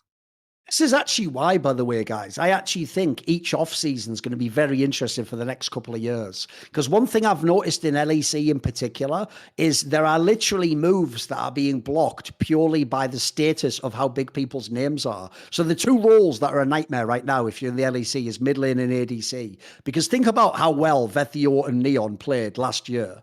Dude, they didn't even have options for most of the top teams, because the problem is the top teams are like, sorry, I have caps, well, I have perks, well, I have fucking reckless, well, I have this. It's like, and well, at the end of the day, these guys are some of these players can't all be better than Vethio or Neon guys. And the Vethio one to me is crazy, because I think there's another potential. He's already an MVP player. Oh, it's crazy. Dude, the idea that you come in and play like 3 splits back to back to back, like he just did, and then none of the top teams want you. What? Dude, that might look really bad in like 2 years from now. Like, if this guy's the next Caps, that's going to age so poorly in 2 years from now, guys. I mean, I don't know, though, because here's the thing. The other top teams have, you know, Humanoid, Caps, and Larson. Do you really replace any of those guys with VTO? I thought Humanoid was mad questionable last year. I mean, he was, except he was super good at Worlds. So, you know, I agree he was mad questionable, but I still think you keep him instead of Razork, right? And you hope that maybe they can turn it around. It's just, I don't think any of those top 3 teams, it's a slam dunk. And XL does have money. I imagine that XL can probably pay VTO more money than Fnatic can pay him, for example. Maybe in the case of Fnatic, because obviously Fnatic don't have all the same money. I will say as well, just like with Patrick, I'll be fair. I've hyped Young Buck for all these years. You have to do it now, mate. You've just got the players now, like, because I've always said as well, I actually do think as well, historically, if you look, the reason he won the championships with all those big players, I think he's actually really good at man management of big name players. So he's got the roster now. You've got some fucking big egos, some up and coming players, some veterans. I think this is the roster where he gets it done. So we'll see. We'll see. I've got him number 1. I'm hyping the show. All right. I got Vitality number 1. So my top 3 are Vitality, XL, Koi, and yours are? Opposite way around. I had XL, Koi, Vitality. That's fine. Middle table, we all had very similar, right? What we'll do now is we're going to do LCK and LCS, but we'll just do a quick break and we'll come back and do one of the other regions, guys.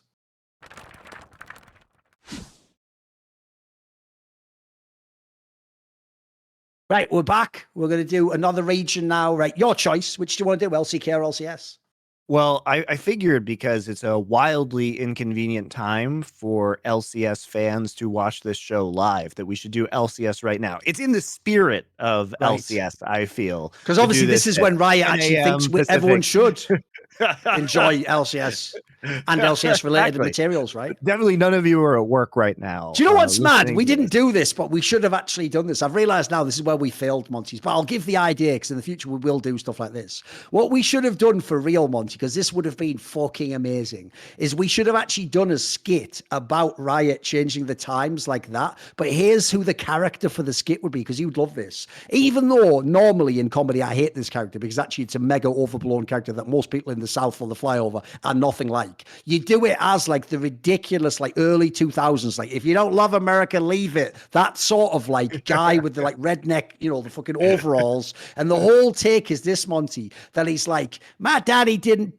fight in the Korean / Vietnam / World War II. So we could put on bloody, American League of Legends for European hours. That's the angle. That'd be the ultimate thing they took from us, Monty, the birthright of at least having it during like normal hours. And now, and the best thing is you could even do it literally like, and now those bloody bureaucrats in Brussels are getting our beloved LCS at their towers. That should have been the whole skit. They're socializing our League of Legends. It's basically like they took our jobs, but with LCS. Exactly. That's the meme. That would have been the meme, wouldn't it? Because it is wild the time it is. I know. The Europeans did also take their jobs in LCS as well, so it works on this skit works on many levels. Yes. This one I will say as well was one where it's like, what's wild about this one, Monty? I know this is going to be a mad cursed statement to make, but here's my hot take about LCS. Dude, the rosters are actually pretty good, like relative to each other. Like I actually was shocked by the fact it's only at the absolute bottom of my list. And I'll be quite frank, even the bottom teams on my list in LCS have like some good players and names where I'm like, this isn't even bad. Like the days when the Golden Guardians and those teams were that's not even true anymore, guys. For real, even my bottom teams in LCS have some names I'm actually sort of interested in. I was quite impressed considering the doom and gloom of like, it's going to be the fucking the winter of fucking famine or whatever in the LCS. Look, I agree. They haven't got the giant names. You don't have Beyond the Pure Shicks, which we're going to get into, is a fake giant signing. But you don't even have the old big signers that used to get you hyped. It's just that they've actually like just GMing wise. I think a lot of the bottom orgs have done a good job, sort of cynically picking up players. I was quite impressed. Well, it was easier when all the top orgs were cutting their budgets, right, for them to pick up actually decent players.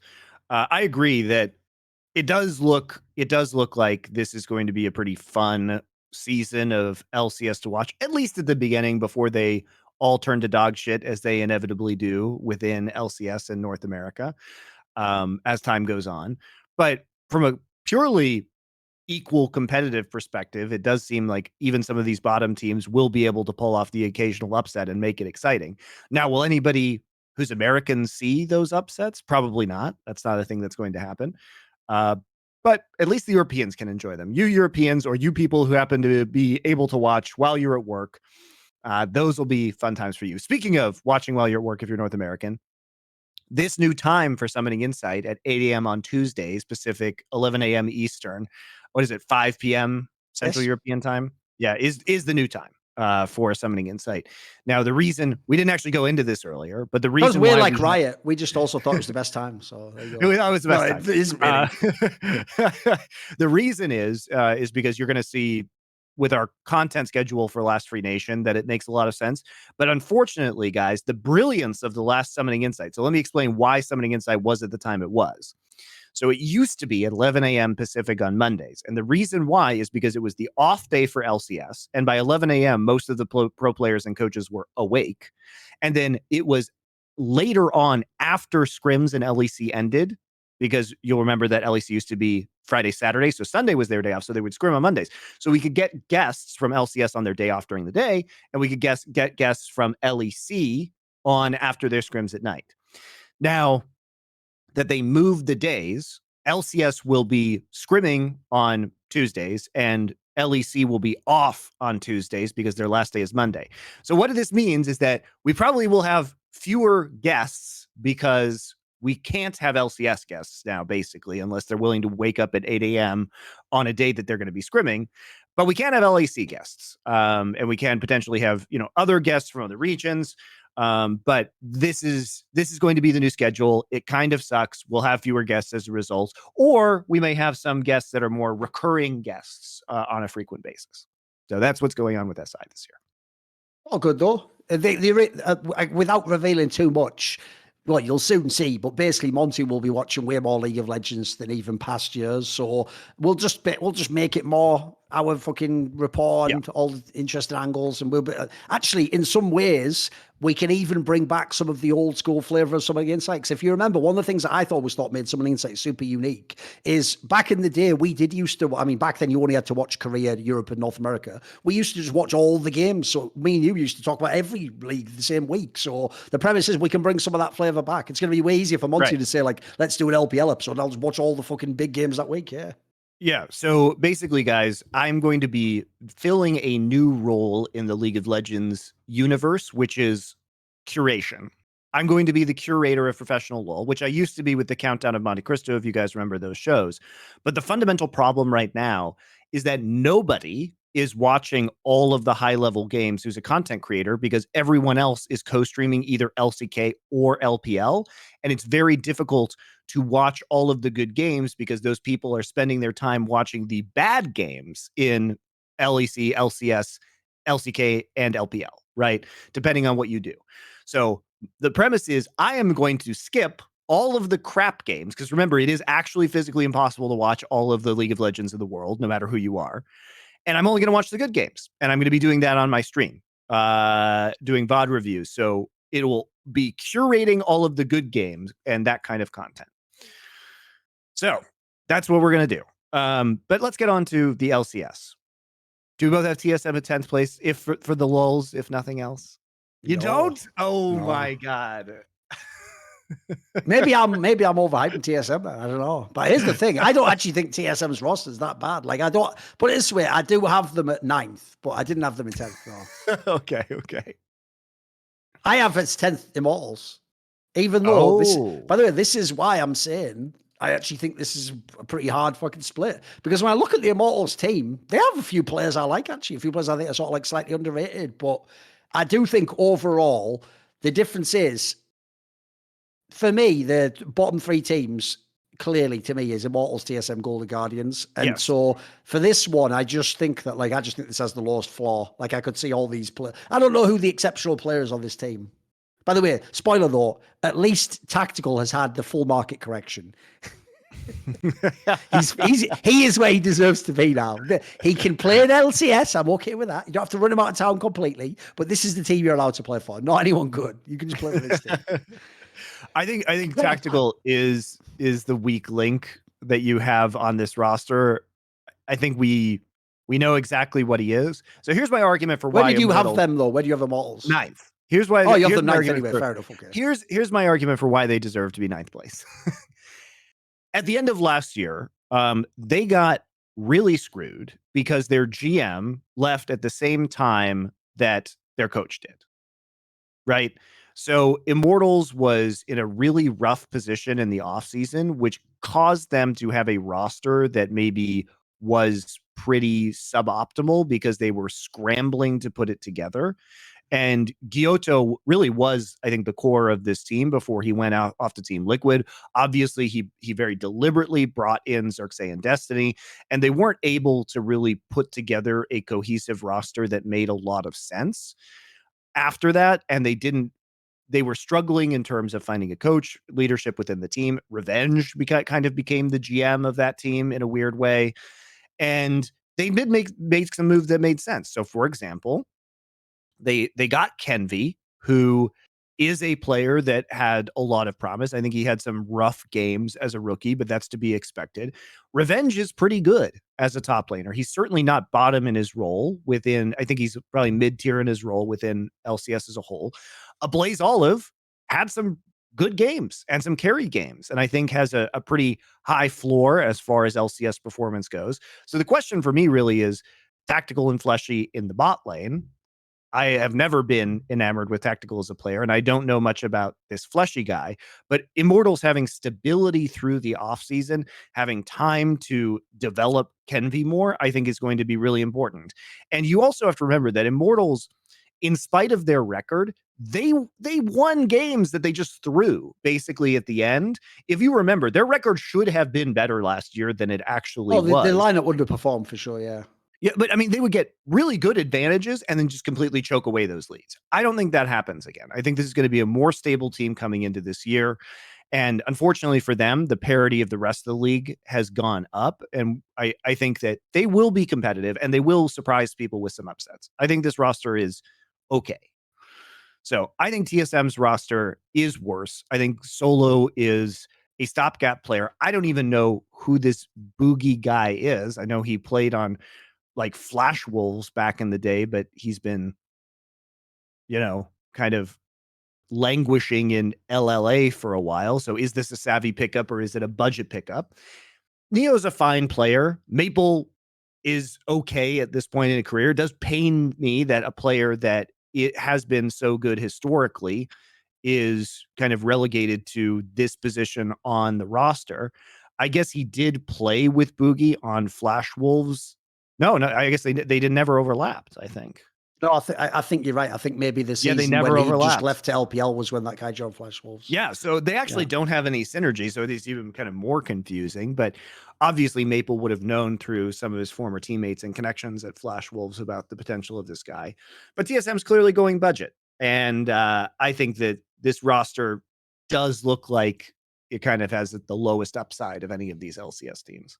Yeah, basically, the reason I didn't have them 10th is because I just think the leaders, Solo, Maple, and Neo, like, they're some pretty solid players for LCS. Yeah. That's fine. Like, I assume at least 2 out of 3 will be decent enough, so they'll be able to win some games and play through some people. The Boogie one, I'm with you. I don't know this guy at all. So, like, I mean, I'll have seen him play Flash Wolves years ago, but I don't remember this particular player. Especially because, as you say, that was the period when the LMS got way less interesting when Maple and Sword and those guys went to the LPL and left the region. Carcer had gone. Like, at that point, no one really gave a fuck about that region. So, what I assume at this point in time, my logic is it must be through Choi, because Choi's been the coach the last season or so. And they not only before that had the Sword Art deal, now they have Maple, now they get another guy from LMS. It looks like basically the reason why I assume it's the Choi guy is because that just looks like when you have a coach / GM, they tend to recruit from who they know. So if they know the scene, and this guy, even though he's Korean, played in the LMS, they're probably thinking maybe he's like a hidden gem in the same way as like if you have Papa Smithy, you are going to get one of these 2 players in your team, either some player from the Oceanic region because of his background, or someone like Vikla, someone he thinks is like a hidden gem of the LCK who might be, better in a smaller region. So that's where he was so hidden, but we'll but to Western as he is, though, you know what I mean? Like, no, you can tell no one watches LCK, mate. Like, the joke now, for real, about LCKs, it's gotten even worse. Before, they used to watch, but they meant just watch for fun on a side monitor. Now it's worse, Monty. I think now the LCK has become like the NFL, where you can tell the people who only watch the big Monday Night Football or the Sunday game. Like, the people who only watch the televised game. And unfortunately, they base all their opinions on that one game. It's like, who's good? That's what LCK is now. So I think on that one, he was a hidden gem. So to me, I assumed the Choi guy's angle is why they're making this team. I don't think it's bad. It's just there's no reason this team should contend. Like, I don't know how it could even. I don't even know best case scenario what they could do. Like, what, be like 6th or something, best case? Like, it ain't great is the point. It ain't great. And then let's be real, you still have to factor in because of the even though TSM themselves, because they're so fucking disingenuous, came out and publicly stated that the FTX deal won't be a big deal. It obviously is a big deal. Like, there's a reason they announced that deal, like, this is the greatest thing of all time, because they thought that was like essentially funding for 10 years, guys. They were going to be getting like, what, 10 million, 11 million a year for 10 years. If you don't have that money in this current world we're in now, like, after this year, the joke is TSM is not a top League of Legends org anymore, Monty. Like, for real, look at the rosters. They are at best like a playoff team now. Like, it shouldn't even get better. That's the saddest part. Like, the joke is we really did just sit by the river and wait for the body of TSM to just float by. That's all we've done. The Holy War's over. As they keep as their GM, their VP of esports or whoever he is, Dominic keeps telling their fans on Discord, they're gonna get that CS:GO team eventually, Thor. You just wait. That's where the real money from TSM is going to go. I mean, if you're TSM too, you thought that money was basically a slam dunk because Sam Bankman-Fried was a TSM fan. Yes. That was the whole thing. So you thought you had that guy fucking hook, line, and the joke sinker being, on the League of Legends side. I should absolutely like work that in and do like an addendum. You know, I did that video years ago, why no one likes TSM fans. They should be like addendum. Like it's like essentially a TSM fan destroyed the entire economy. Like, there you go. That's TSM fans for you guys. Exactly. Well, also historically, TSM has had weird polycules associated with it, so it's all lining up. All the joke is, Monty. Like again, we do this very carefully, but the joke is we should have a skit where the joke is that like they actually got the idea for the polycule from visiting the TSM offices one day. They were like, "Oh, that's weird. Didn't you used to date her?" Well, yeah, I did, but you know, then I got this new guy in. Like, interesting. Like, and you all still work together? Yeah, it's going great. Actually, we just won the split. That was like 2 years ago, remember? They won that summer split in 2020. No, because the sad thing is, by the way, as an aside, if I was a TSM fan in League of Legends, dude, I'd be really bummed out. Because as you mentioned, think about what the offseason has been like, not for League of Legends. So they've heard that TSM, maybe they were trying to get Valorant. I'm sure they were one of the teams fucking in the mix for it. Obviously, in fucking CSGO, there's all these hints for 3 months now. Maybe they're coming back. Maybe they're going to get relevant team. If I'm the League of Legends fan, and I'm sitting there, by the way, as Doublelift and Bjergsen come back, but for 100 Thieves now, I would really just be like, what the hell? Like, what am I supporting anymore? Like, are we not trying to be number one? Like, is League of Legends no longer like a top priority? Because it feels like LCS is nowhere near the top of the TSM priority list. Yep. No, it's not. Like you said, this is a budget roster, obviously. To be fair, this is exactly how it should be in LCS.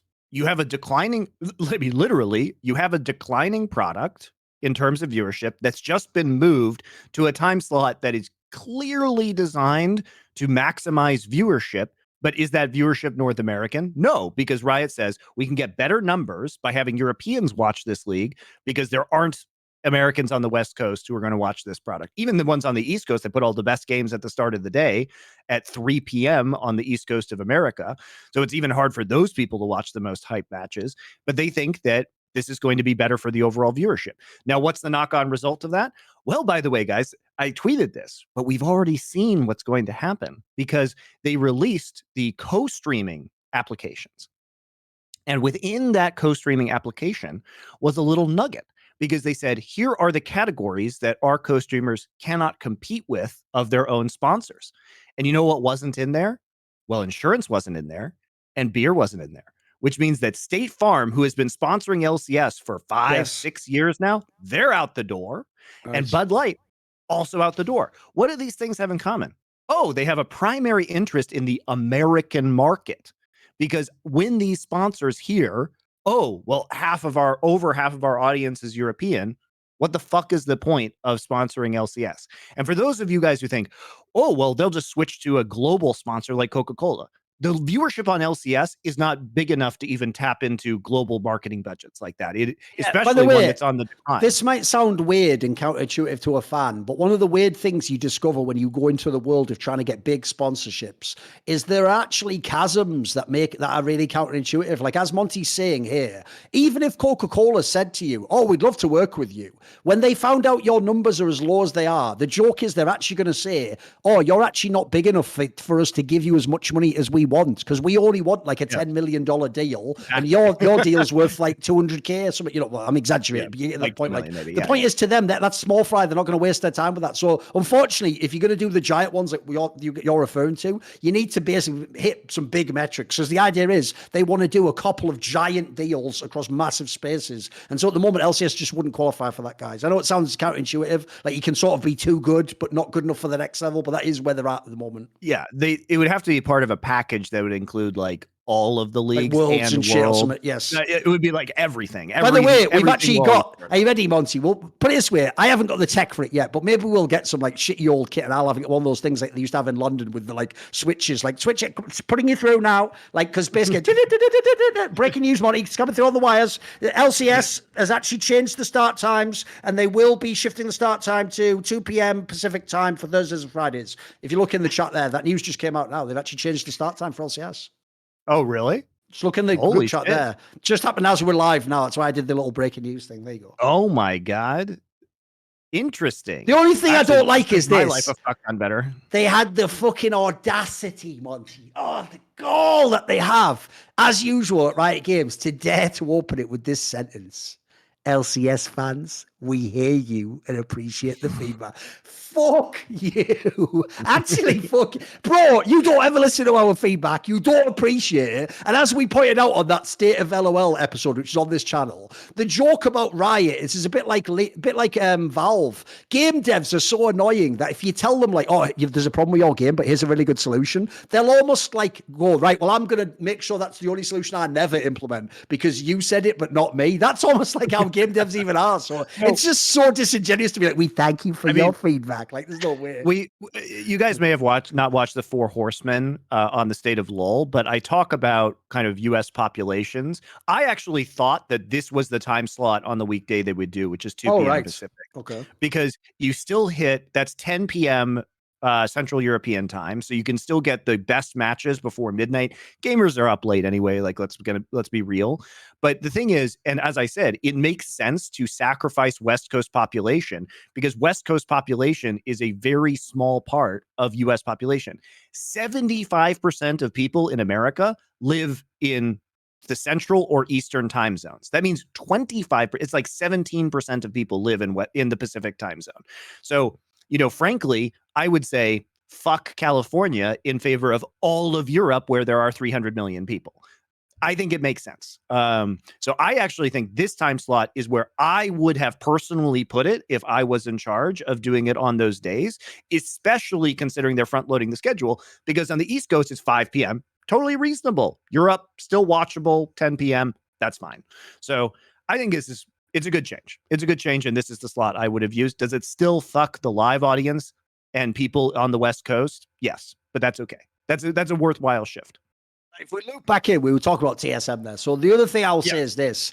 Look, the Boogie guy I have no idea about. The Chime guy looked okay in some of the games. I can see why some people thought he had some promise. Just overall, it's just a budget roster. Like I say, like it's all the sad thing about this team is aside from Maple, who was one of the all-time great players, basically the point of this roster is just that we're laughing at the name TSM not being good. Like that's not even that great an appeal anymore. It just isn't, guys. Like, and also, as I said, if I'm a TSM fan, it would be intolerable to see Doublelift and Bjergsen playing a different team while we're this whack. Like that's too deep, guys. That's too deep. So we move on then. Who have you got as your number 8, Monty? Golden Guardians. Oh my God. I just saw that Travis Gaffer did an interview at Riot as a result of this change. Like, dear gods. As in them explaining what they did or whatever. At the same time, concurrent to the release of this tweet on LCS Official, Travis released a interview that obviously we can't watch now. Oh, don't worry with about it. John Nita. But I mean, it's just so gross. Like his kowtowing to Riot to get these kind of interviews. Whatever. It does make him look at the bag, man. True. Right. So is Golden Guardians your number 8 team, Monty? Yes, Golden Guardians is my number 8 team. I do think the bottom 3 are somewhat interchangeable. That one seemed obvious. Yes.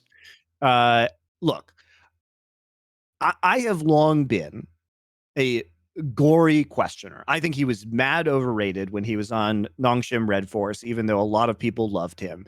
But I think as a value pickup for Golden Guardians, he makes a lot of sense. And for me, GG is 8 because the floor of this team is really high. They have a lot of veterans. Good players. Yeah. River was pretty good this last year. As far he definitely outperformed his team. Stixay's been around forever. He is a solid and known quantity at the support position right now. Gory's been a professional should be on a better team than this, to be fair. I think Huey's probably on a worse team he should be, Yeah, I mean, look, Licorice is not great any longer, but he's going to be better than potentially some of the other top laners within this league, or at least have lower variance. Like, he doesn't have a super high ceiling at this point in time, but this is just a solid roster of veteran players. Like, I don't think this team is this is like one of those things where by summer, this team could be in 10th place. That's a possibility if other rookies or other new players really start to click within some of these other rosters. But simply as a floor in spring, the floor is relatively high.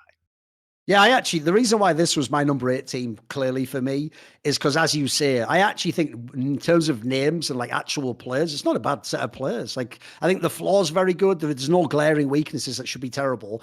It will all, let's be real, they will live and die on Gory, basically. The problem I have with this is, in my opinion, LCS is really weird for like mid lane talent, because you'll notice there's been some very good Europeans have gone to LCS and just be okay, but there's a lot of also players that were mid laners from like the fucking, I mean, the classic example would be like Takui or something. People that go there that you're like, they're okay, and actually they do better than you expect. Like, what the fuck? So I think it's just how well the Gory guy does. If he does well, I could see him popping off in some games. Golden Guardians could win some matches. I think they could easily be 8 or 7 here. They've got a chance to do a little bit higher, maybe.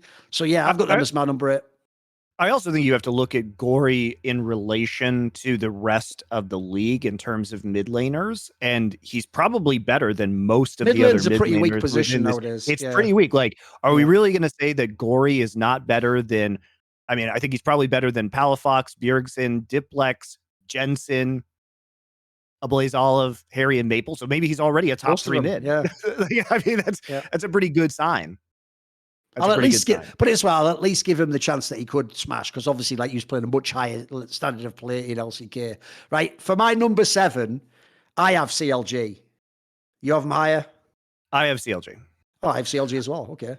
So the problem with this one is, even though they've kept basically the same team, there's a lot of rosters have done better moves, and quite frankly, for me, here's the problem: this was the team last year that was like way more than the sum of their parts. They were actually really good. Like, the joke is, this team could have gone to Worlds. I don't think it's impossible. They could have like snuck the last spot or something. It didn't. But the downside is, I don't see them actually being as good relative to this particular set of teams in the league. Like, I think for me, that's why actually in 7th place. Like, I'm not hating on them. I just think if you look at the other teams, there's a lot of all the other teams have gotten a couple of names that I sort of believe in more. Whereas, like, this is not a bad set of players, but here's the problem with this team: who's going to be the MVP candidate?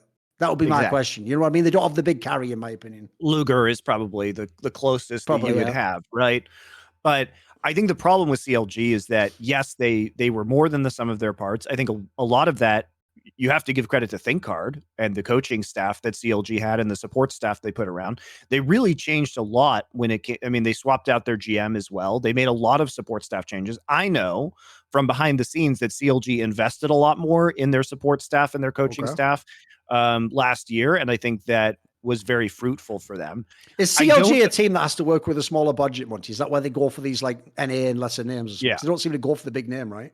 They did spend more money last year than they had previously, but again, a lot of that was to kind of build out a better support structure for them. And a lot of these players, when they picked up these players, I think the reason why they're running it back is, yes, they exceeded expectations, but these players were on good team-friendly deals, and their contracts, most of them, are through the end of 2024. So you can just keep your budget the same as it was.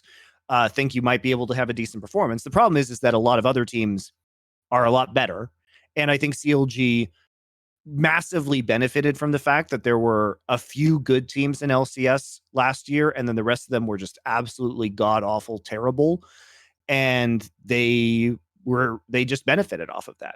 Now, to your point, I think pound for pound, it's difficult for them. I think that at every position, there are 3 or 4 better players minimum in every single role. So you have to hope that they continue to be more than the sum of their parts. But with a more level playing field and a lot of the bottom teams upgrading, I think it's going to be difficult unless some of these CLG players take massive leaps in terms of their individual ability to keep that up. That reminds me, actually, it's also worth pointing out, to be fair, they didn't directly just like outplay everyone in summer. Like, they were really the guys opportunistically benefiting from Team Liquid not having their shit together, fucking Cloud9's new roster. Like, they essentially benefit from everyone else being a train wreck except EG at the time. So the problem is now essentially a lot of those teams have fixed themselves. So yeah, I think that's a very fair one to have there. I was wondering if you'd have them a bit higher, because like I say, from last year's results, you could have them higher, but I think if you just look at the roster, it's more fair to have them here. So as number 6, go on.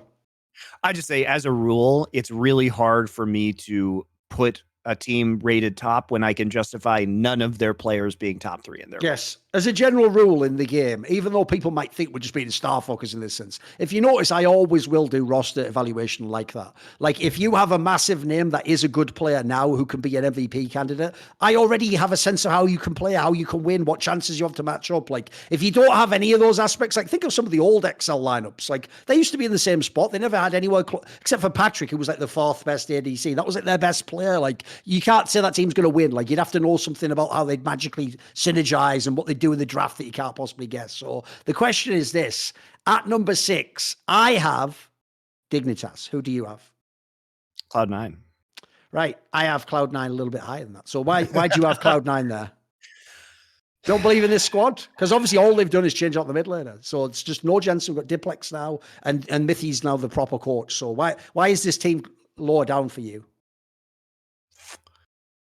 Obviously, Cloud9 was affected by a lot of drama surrounding LS last year, and then some, swapping roles again. So Fudge back to top lane, then putting Jensen in. And I think it's inarguable that Jensen was pretty bad. It wasn't the greatest, put it that way, yeah. During summer and at Worlds. You have to remember how they did well, which is that Cloud9 rode the Zeri Enchanter meta to a really unlikely title, and Berserker that was specifically as a result. Berserker, basically, and like Sven being good at it, like legitimately pretty good at Enchanter supports. But that overshadows a lot of really serious flaws on this team, such as Sven being very uncomfortable on melee supports. Fudge not doing great in the top lane after that swap coming back around. I have also heard from sources that Diplex is performing pretty badly right now. C9 is one of the teams that was actively scrimming early on, but there's just too many question marks about meta resilience for this team and what they look like when Berserker is not hard carrying to the nth degree that make me a little bit reluctant to put them higher. Now, I will say, I think Cloud9 is going to be better in summer than they are in spring.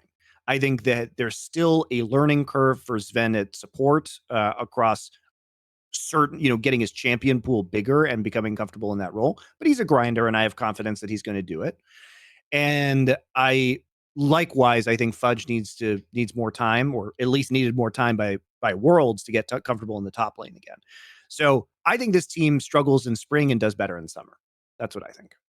Right. Basically, my problem with the Cloud9 lineup, I actually have quite a higher. I have it 4th, so we'll get to that later. Interesting. But I agree. Like the mid lane one is a massive red flag for me. Like this actually is really disturbing. As much as I agree, Jensen had one of actually the worst splits he's had in his career. They did still manage to trip over and win the championship. Like I would have given him another split. Like the idea, Bjergsen gets a whole bloody year and he still gets on a top team. And Jensen has one split. They win the championship and they go, "That you're not good enough. Get out." Like just shows just shows the life we're living here. Because there's no, like I would gamble that Jensen ends up being better than Diplex. So we'll get to that in a minute. Because funny enough, I did pick Dignitas as my number 6. So that is Jensen's team. So we'll get that in a sec. But the problem I have is the Diplex move, because here's my issue.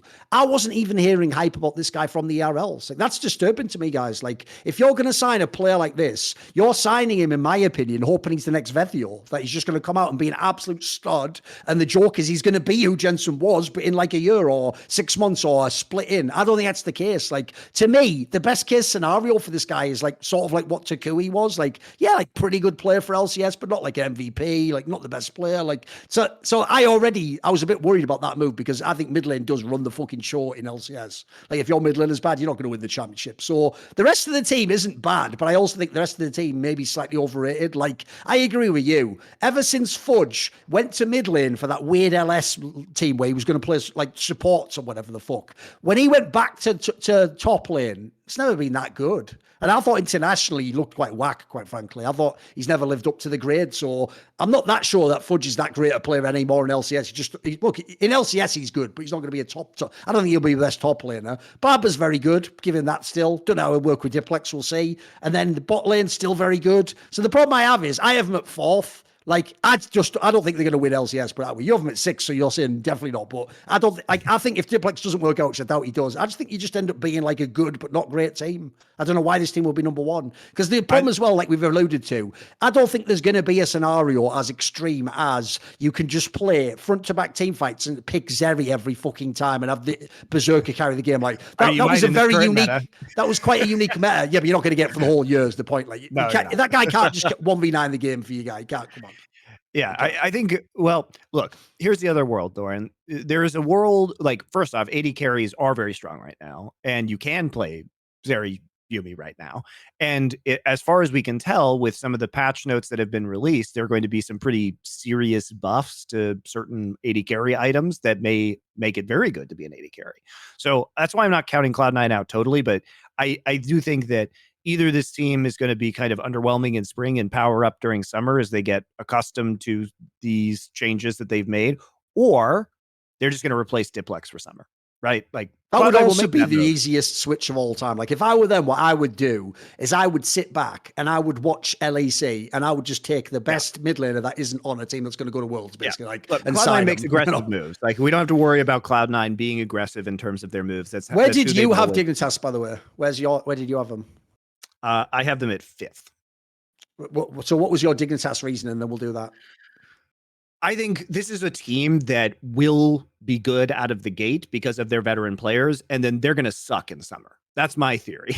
That's my theory, is that this is a team that's going to start high and fall down the rankings as the year goes on because their flaws are pretty apparent. I mean, Armut is a wacky ass acquisition for them.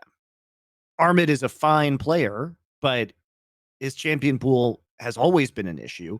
He's not coming off a particularly strong performance, and for him to be the top laner of choice is bizarre. I do think it sets them up with a relatively high floor, which is why I have them at 5th in spring. Same thing with Jensen and Santorin. As underwhelming as Jensen was during summer, he still has a bunch of champions that he can play at least to an acceptable level. It reunites him with Santorin, which is a jungler that he knows well. And Santorin does tend to have a more supportive style. Santorin's still pretty good, by the way. His mechanics are not good, but his game knowledge is good and his pathing is good. Ignar, I always love Ignar. High activity player, really aggressive, super fun to watch. He will make plays happen on the map as he always does. Question is going to be Spawn, this brand new AD carry that they have in a league that is going to have some pretty intense competition at the AD carry role. You look across and you see, Prince, Berserker, Luger, FBI. Like, it's going to be hard for him to compete at a top level. So it's a matter of how Spawn does, but he's got a lot of really good veteran players around him to help him level up. And I think this team has a very low ceiling, but a mid-tier floor is how I would put it. Yeah, the thing is, I actually think it's all in all a pretty good set of players. I don't really know the Spawn players well. I saw obviously like the odd game he played before, but Dignitas wasn't a relevant team at the time.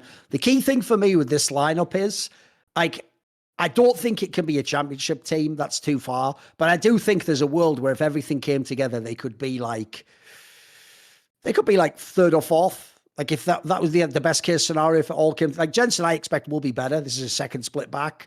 Armut, I actually think I've got a prediction for you right now. Armut will basically be for top lane what fucking Jizuki was for mid lane. He'll be like above average, but the main thing is everyone's just going to love his personality and like swag and all the fucking like silly games he's going to play on Renekton or whatever, like. So the joke is, I think actually his personality will probably like leap off the page and people are going to love him. Jensen Angle's good. Like you say about Santorin, he's never going to be bad. My problem with Santorin, I actually think this is exactly the sort of team he should be on. He should be on a team that is in the range of 3rd to 5th. Because at that point, he's absolutely competent, super serviceable player, will do exactly the right job. My problem with Santorin always is in playoffs, in big pressure games, I just rely on him to fucking, not even choke, just disappear, just have an underwhelming game, not be that good. And spoiler, I think he's been just fucking garbage at most of the worlds he's been at. So I'll just throw that out there as well. It's just never been that just been an underwhelming player generally. But like I say, for LCS, he should always be on a solid team. And then, yeah, Ignar's good. I don't know the Spawn guy that well, but just the roster on paper, it should at least be in this range. Like, I'll put 6 being fairly harsh to them. Like, they could be, as I say, 4th, 5th, or 6th, one of those 3. It's not a bad roster. It's not a bad team. And it's got a few upsides, just as you say. Like, Even if everything went perfectly, how would they be number one? Like they wouldn't, would they? They'd be like I said, third or fourth. So come on.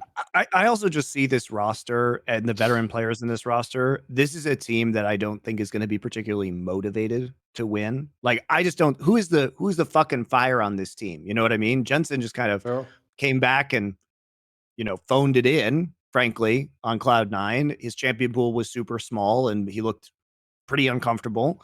Like, are Armit, Santorin, Jensen, and Ignar the guys who are really going to be pushing to make a title run? I just don't think so.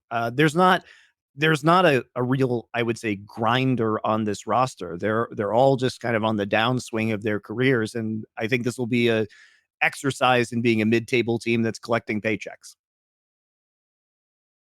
I will just say as an aside, shout out all those years ago when Sneaky got flamed by Ignar and solo queue and he'd said something like LCS is trash or something like, I can't remember what he said, but it was fucking hilarious, whatever it was. So I'll give shout out for that one. Right. My number 5 is Team Liquid. Yours was C9, right? No, yours was Dignitas. Yes, I had Team Liquid number 5. Right, here's the problem I have with this one, Monty. This just shows you how crazy this offseason is. Because here's the issue. I'm going to actually analyze this, and people are going to think I'm you from about 8 years ago. Are you ready? If we look only at the Korean names, this team could be really good. Like, I look at this team, Monty, and I'm like, look, as I said before, let's be real. Pioshik, even though on paper he is an active world champion coming to LCS, that is probably the most underwhelming possible one you could ever give me beyond someone from Samsung in season 7 coming over. Like, if you said that line, it's an active world champion joining the LCS. Oh my God, in history, who could it be? It could be Faker. It could be the Shy. Oh, Jesus, it could be Rookie. No, it's Pioshik. Like, the spoiler, I watched LCK last year. The problem Pioshik has is he's always been a streaky player. Yeah, and realistically, he's never going to be the best jungler. Like, the joke is, in the LCK, the rule is this. If Pioshik looks like one of the top 3 junglers usually a weak role in LCK. That's just the way it goes. I would say the analogy, and this is a harsh analogy, would be the top lane of Canna. If Canna's the 3rd best top lane's in trouble in the LCK. You know what I mean? Like, they're not bad players, but they should be like 6th best, if you know what I mean. Like, they're good players, but they're not great. So the problem with the Pioshik move is it's not actually as sexy as it looks on paper. But luckily, the other moves are still there. They still got Core JJ, who could be one of the absolute best still. Summit, I actually think, in this team, I know everyone's going to think at the end when he was a meme.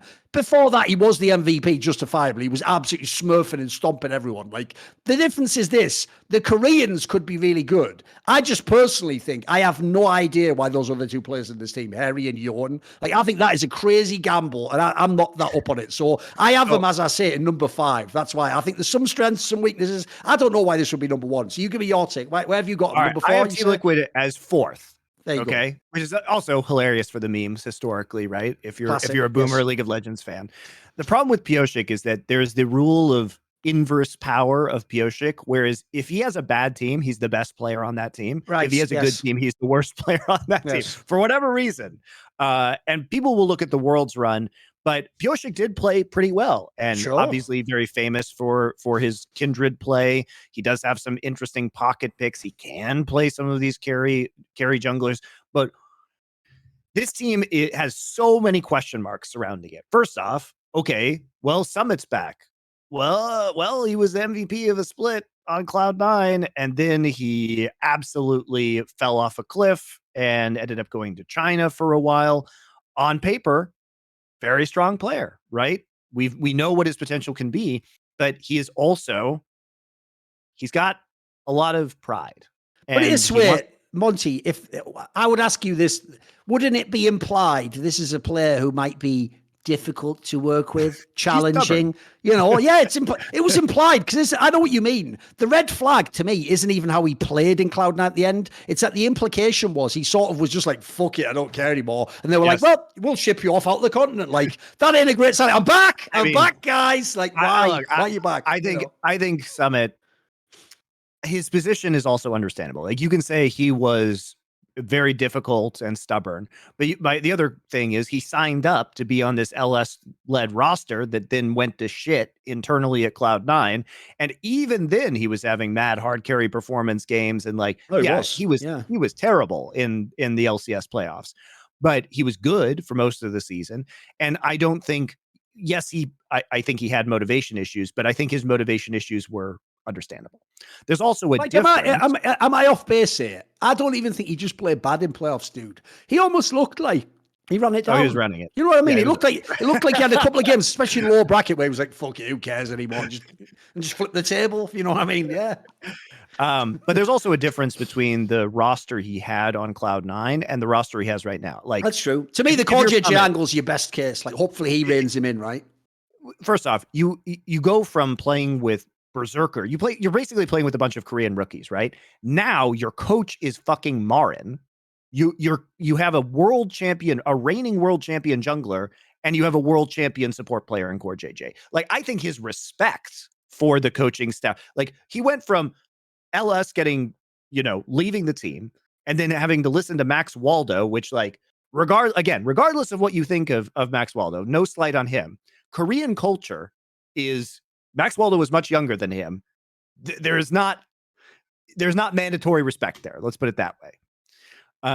Marin, joke is Marin just is the perfect coach for this guy. Think about it. Marin's whole career was just playing as though the jungler's there, even when the jungler's not there, just playing aggro the whole time, and then every now and then just in away the spoiler. So I think you've got your perfect coach, mate. This guy just is you. The fuck? So as far as Summit goes, if he can't exist within this specific system with a bunch of respectable players and a respectable coach, then he probably is just, his attitude is uncoachable. And also, you've got the ultimate line to tell him now, Monty. Here's how you keep him under control. You can just at any moment in time just tell him, look, King won worlds with Pyorshik.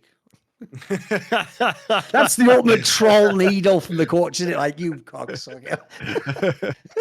I still can't believe Kiggins and Pyorshik are world championships. How, mate, my favourite player, Flame, never even got to go to a finals. He was one of the greatest players ever, Monty. And these fuckers, Kiggin and Pyorshik, have worlds. What is it? It's just garbage. Throw worlds in the bin. It's just fucking nothing, isn't it? By the way, though, if anyone's wondering who the best worlds winners were, then you can look on this YouTube channel. And with Dom, we ranked the best winners from number 11 to number 1. Surely there's 12, Thorin. We get into that at the beginning.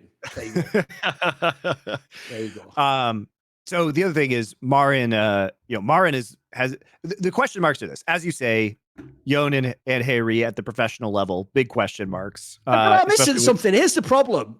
Remember, there's a classic thing people sometimes say in CSGO and League that tilts the fuck out of me, Monty, which is when one player changes, they go, 20% of the team is different. It's like only by the most strict technical definition. Like in most teams, like it isn't 20%, is it? Because certain roles are more important, certain players are more important. Right? Here's my problem. If there's 2 positions historically, Monty, for the LCS that you put the stars in and build around, it's mid in ADC. That's why Bjergsen and Doublelift are back like some nightmare fucking Freddy Krueger level shit boys. Because those are historically the positions you put.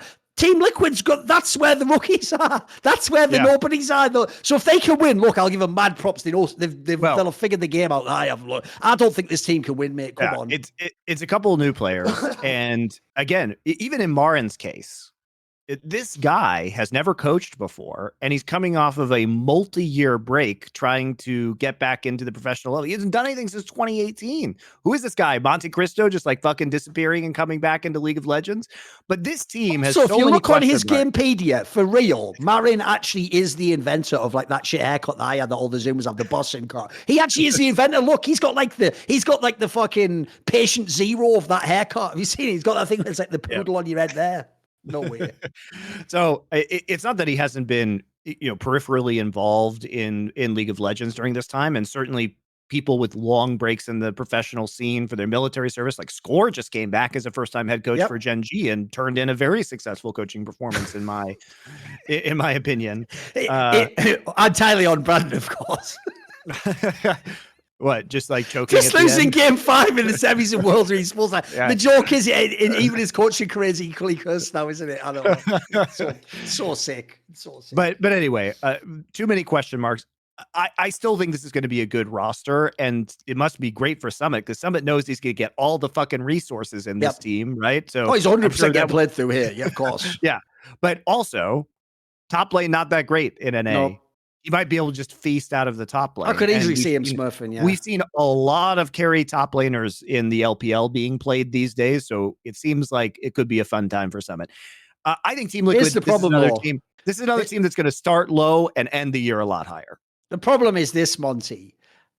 Of all the regions, it ain't the region to just play hard to a top laner only, though, is it? Like, we all know the LCS, it always ends in a team fight.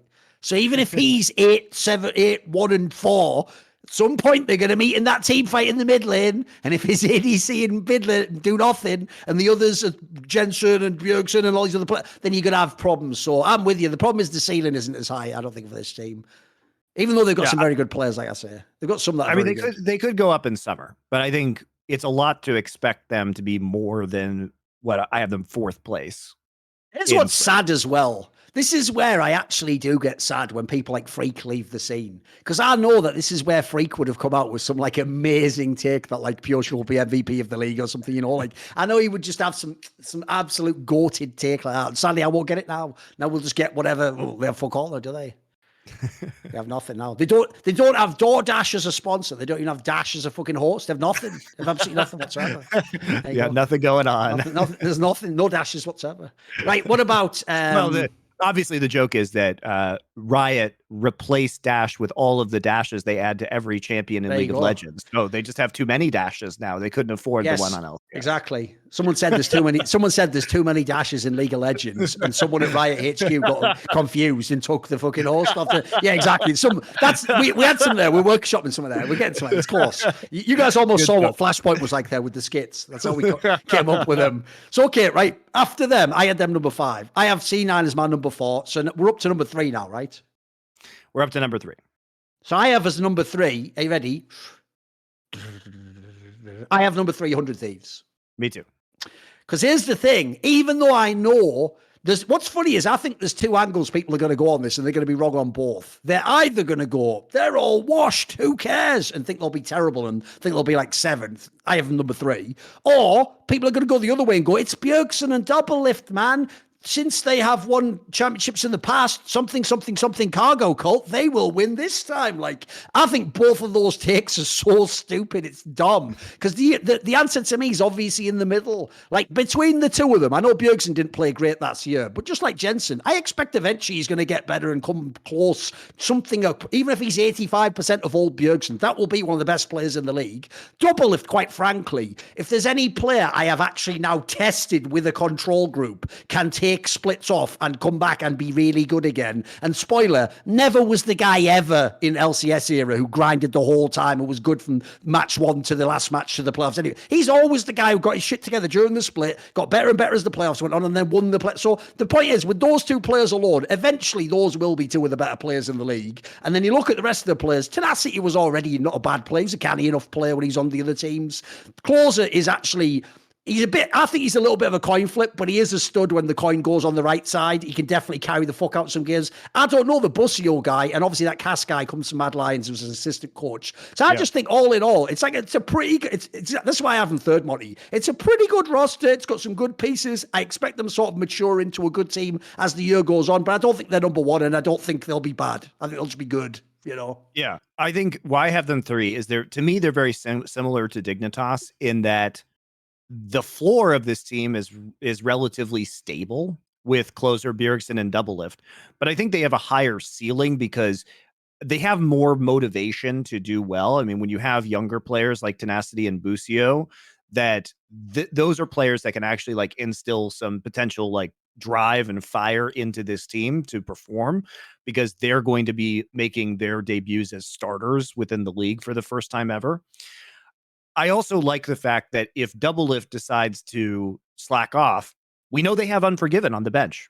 He's probably better than Doublelift is right now, right? They're just doing this because they want the publicity. Doublelift was pretty cheap, from what I understand, and they can come in with this, fan splash. And then if Doublelift just has to become a sub and streamer or play an academy, well, Unforgiven takes the starting role, and so be it. But there is a backup plan to the Doublelift failing, which I like.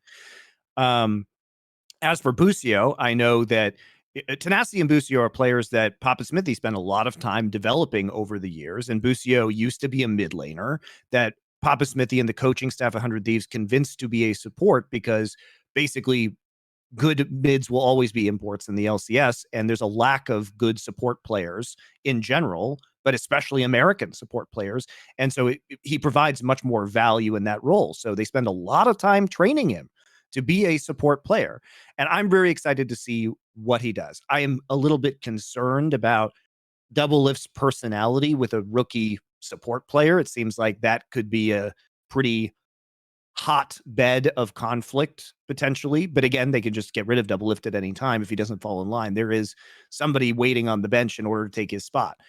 I think 100 Thieves is probably not going to do as well in summer as they do in spring, but a lot of that will depend on how good Busio and Tenacity end up being. But they should be pretty good out of the gate, I would think. They should be pretty good. Here's the thing. To me, there's two factors with this team I'm interested in. One, because Bjergsen and Doublelift were both extremely good players with a lot of longevity who chose to step down / leave the game.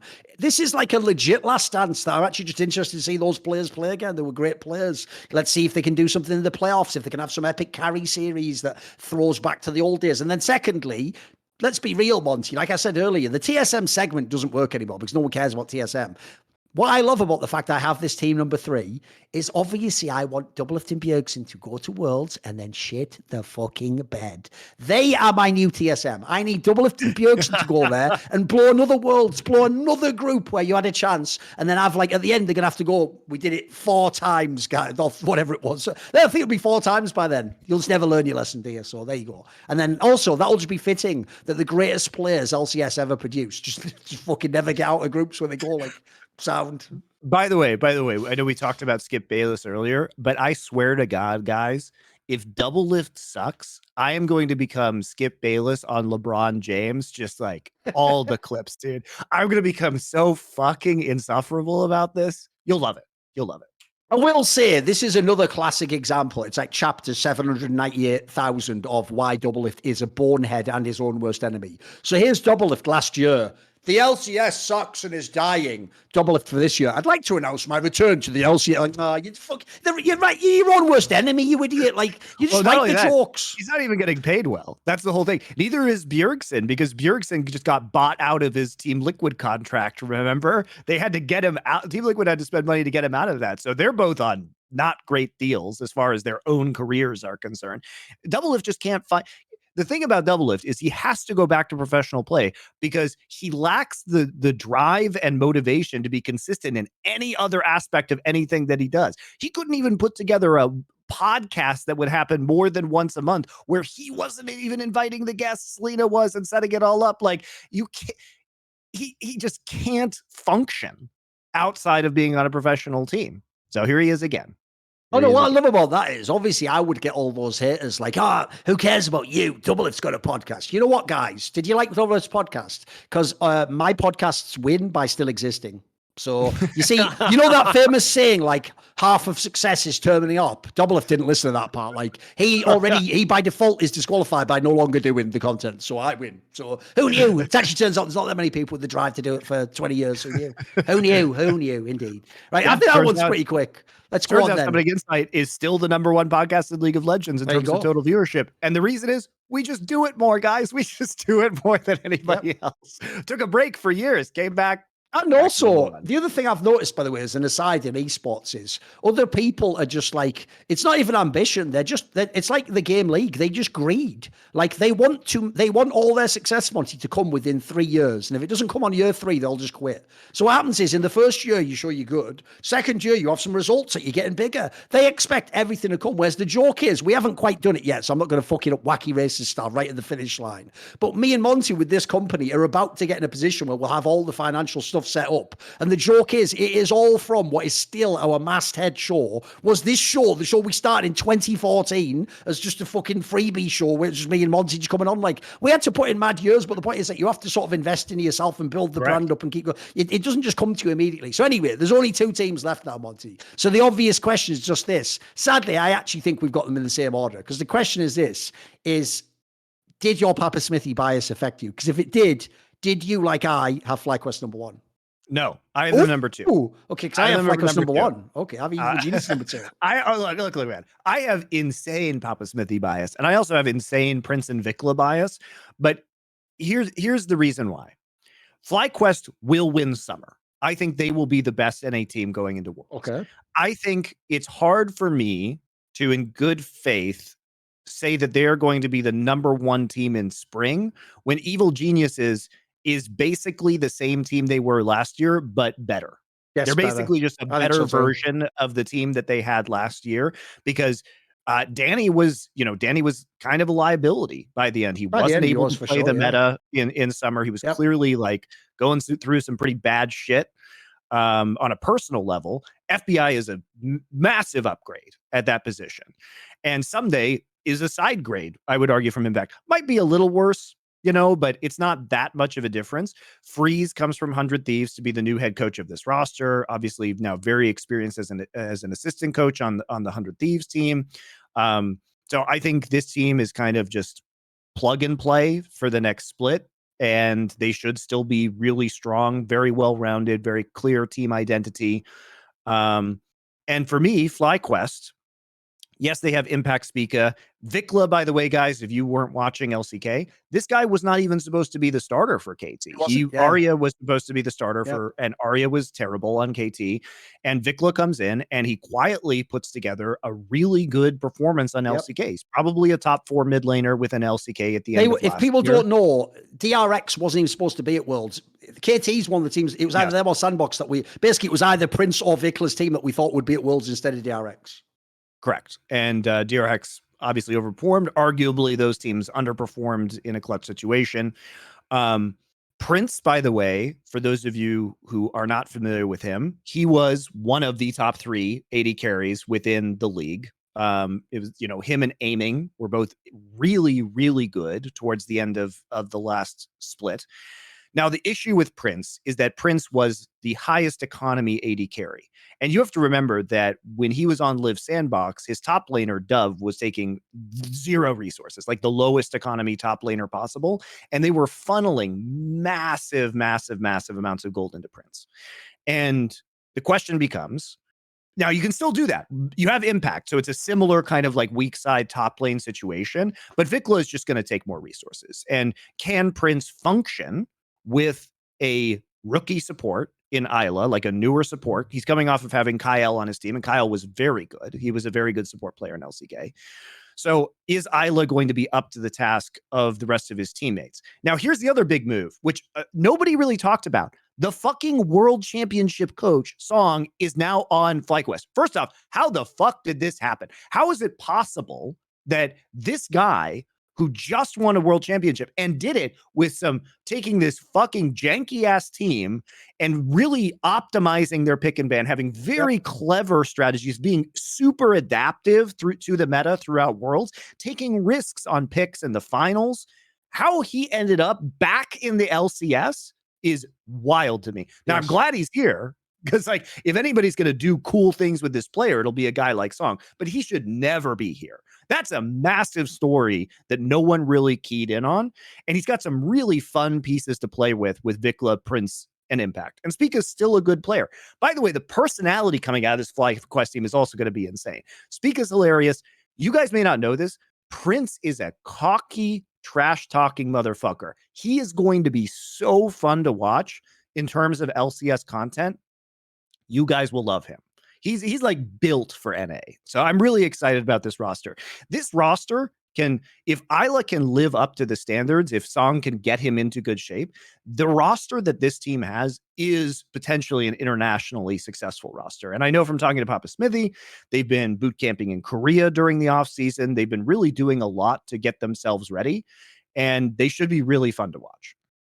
Do them in reverse order, since I'll just pick up where you were talking there about FlyQuest. I have FlyQuest as my number 1, right? Basically, a lot of the reasons you're saying there, I just think if you look at the roster construction, I think Papa Smithy has killed it all across the board on this one. The only player I have my uncertainties about is the Ayla guy. I just don't know him that well. He didn't look that great when I saw him play earlier, but then again, wasn't in great teams, was he? So I think everyone else is money on this. Like, look, it was years since Speaker was like a top player, but he was just, again, he's fucking jungle. Jungle is always the role that looks shit when you've got bad players around you. Like, There's almost nobody 1v9s from jungle. So I don't take that against him. I think it's a good gamble. And I think the rest of the players, the Koreans, are bangers. Like, as you said, Monty, if you're going to make a team with the Prince guy, who, by the way, is like a fucking Korean Uzi eye, like as he says, it's protect the poppy. Just fucking raise the poppy. I mean, like, you put all your resources in the Prince guy, but here's the thing, it's worth it. He's going to carry the game. Like, this guy, basically, I think will be an MVP candidate. So I think it's going to be awesome watching him play. I think Speaker and Vikla could be very interesting mid-jungle duo. Like, as you say, if you were going to make a team with Prince, you'd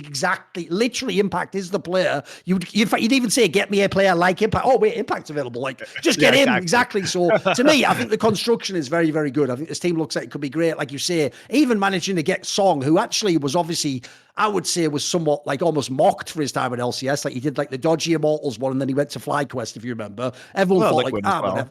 Oh, he had Liquid, sorry, which wasn't that great, to be fair. But I think now, if anything, he's probably matured as a coach, because I thought like that DRX team at Worlds, both in draft and how the team played macro-wise at Worlds, looked very well coached. That looked like a team where they really had everything nailed down and they knew what they were doing.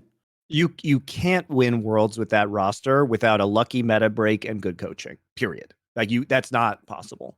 I think it's a banger. Yeah, I have them as my number one. And then for the Evil Geniuses one, I agree with you. I don't think it will be worse than past EG lives. In fact, I think there's even a slight window they're better, because the joke is, this is how you know they overblew the Danny storyline, right? They had to cater to him entirely with the draft, the roster, and the coaching staff to make him what he was. FBI is what you were pretending Danny is, like just an actual stud ADC. Look, he's not actually from NA, but like, because they count as NA players, just counts as an NA player. Like, FBI is a very good player. He always has all the better champions. He's a hard carry ADC if you play through him. I think that's a great pickup. I think if you can't have the Danny guy anymore, and he's clearly something's degraded, it's gone to shit in that sense. Great pickup.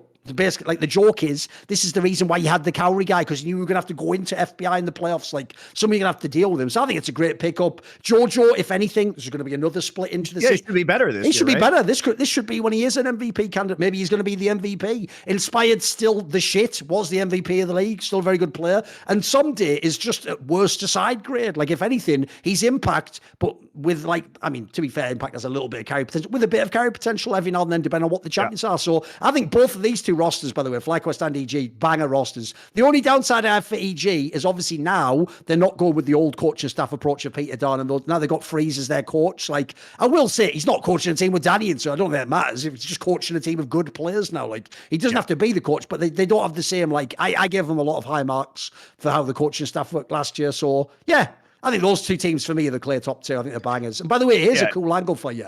This is the coolest thing about Prince joining the league is, you know, one of the reasons why Doublelift used to get away with having dodgy splits and then powering up as the playoffs, because the ADC used to be the most fucking whack position in LCS. I'll tell you what, Doublelift, they've got Prince and Berserker now, mate, and they're both better than you. So he has no room to slack now, mate. He better get going, because that role's going to be a killer.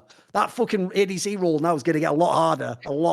I mean, it will be funny to see Prince and Doublelift both with kind of rookie new supports going up against each other. But yeah, to me, FlyQuest, I think, is clearly going to be set up for success by the end of the year and by the time Worlds rolls around. I also agree with you, by the way. If you just look at the lineup on paper, if the FlyQuest lineup works, dude, that looks like a team that'll make some noise at Worlds. They could win some group stage games, you know?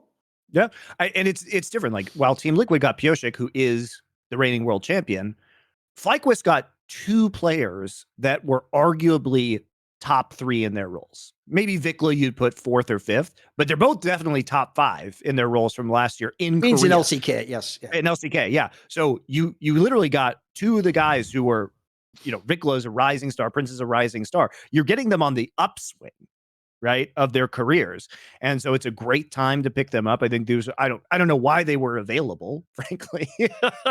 They should not have been, but FlyQuest has a lot of money now with the new ownership, and they're certainly splashing out in order to make an impact, and they should be. Like, I think that there's a vast gulf between EG and FlyQuest. Obviously, pun not intended. Keep going.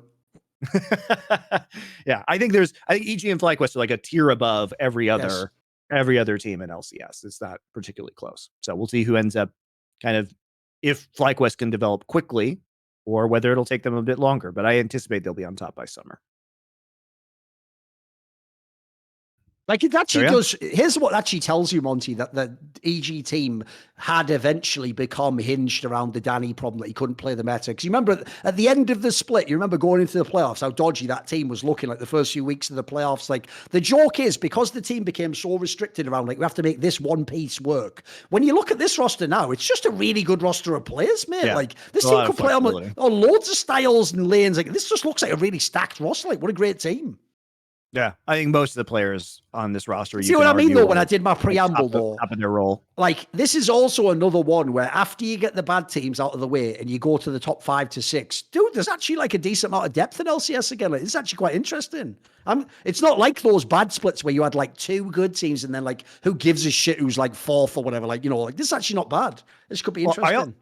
I think also compared to LEC, I would think that that FlyQuest and EG can hang with the best teams in LEC. Yeah, I think so. Just from on paper experience. I actually think, by the way, as an aside, we didn't talk about this that much, but in LEC, that's one problem I have, is I think if you want to compare historically the regions, the one thing I think LEC doesn't have, Monty, is they don't have like the old, like classic super team GT. They don't have like a like a world beater, in my opinion, in LEC. They just have some good teams at the top, Yep.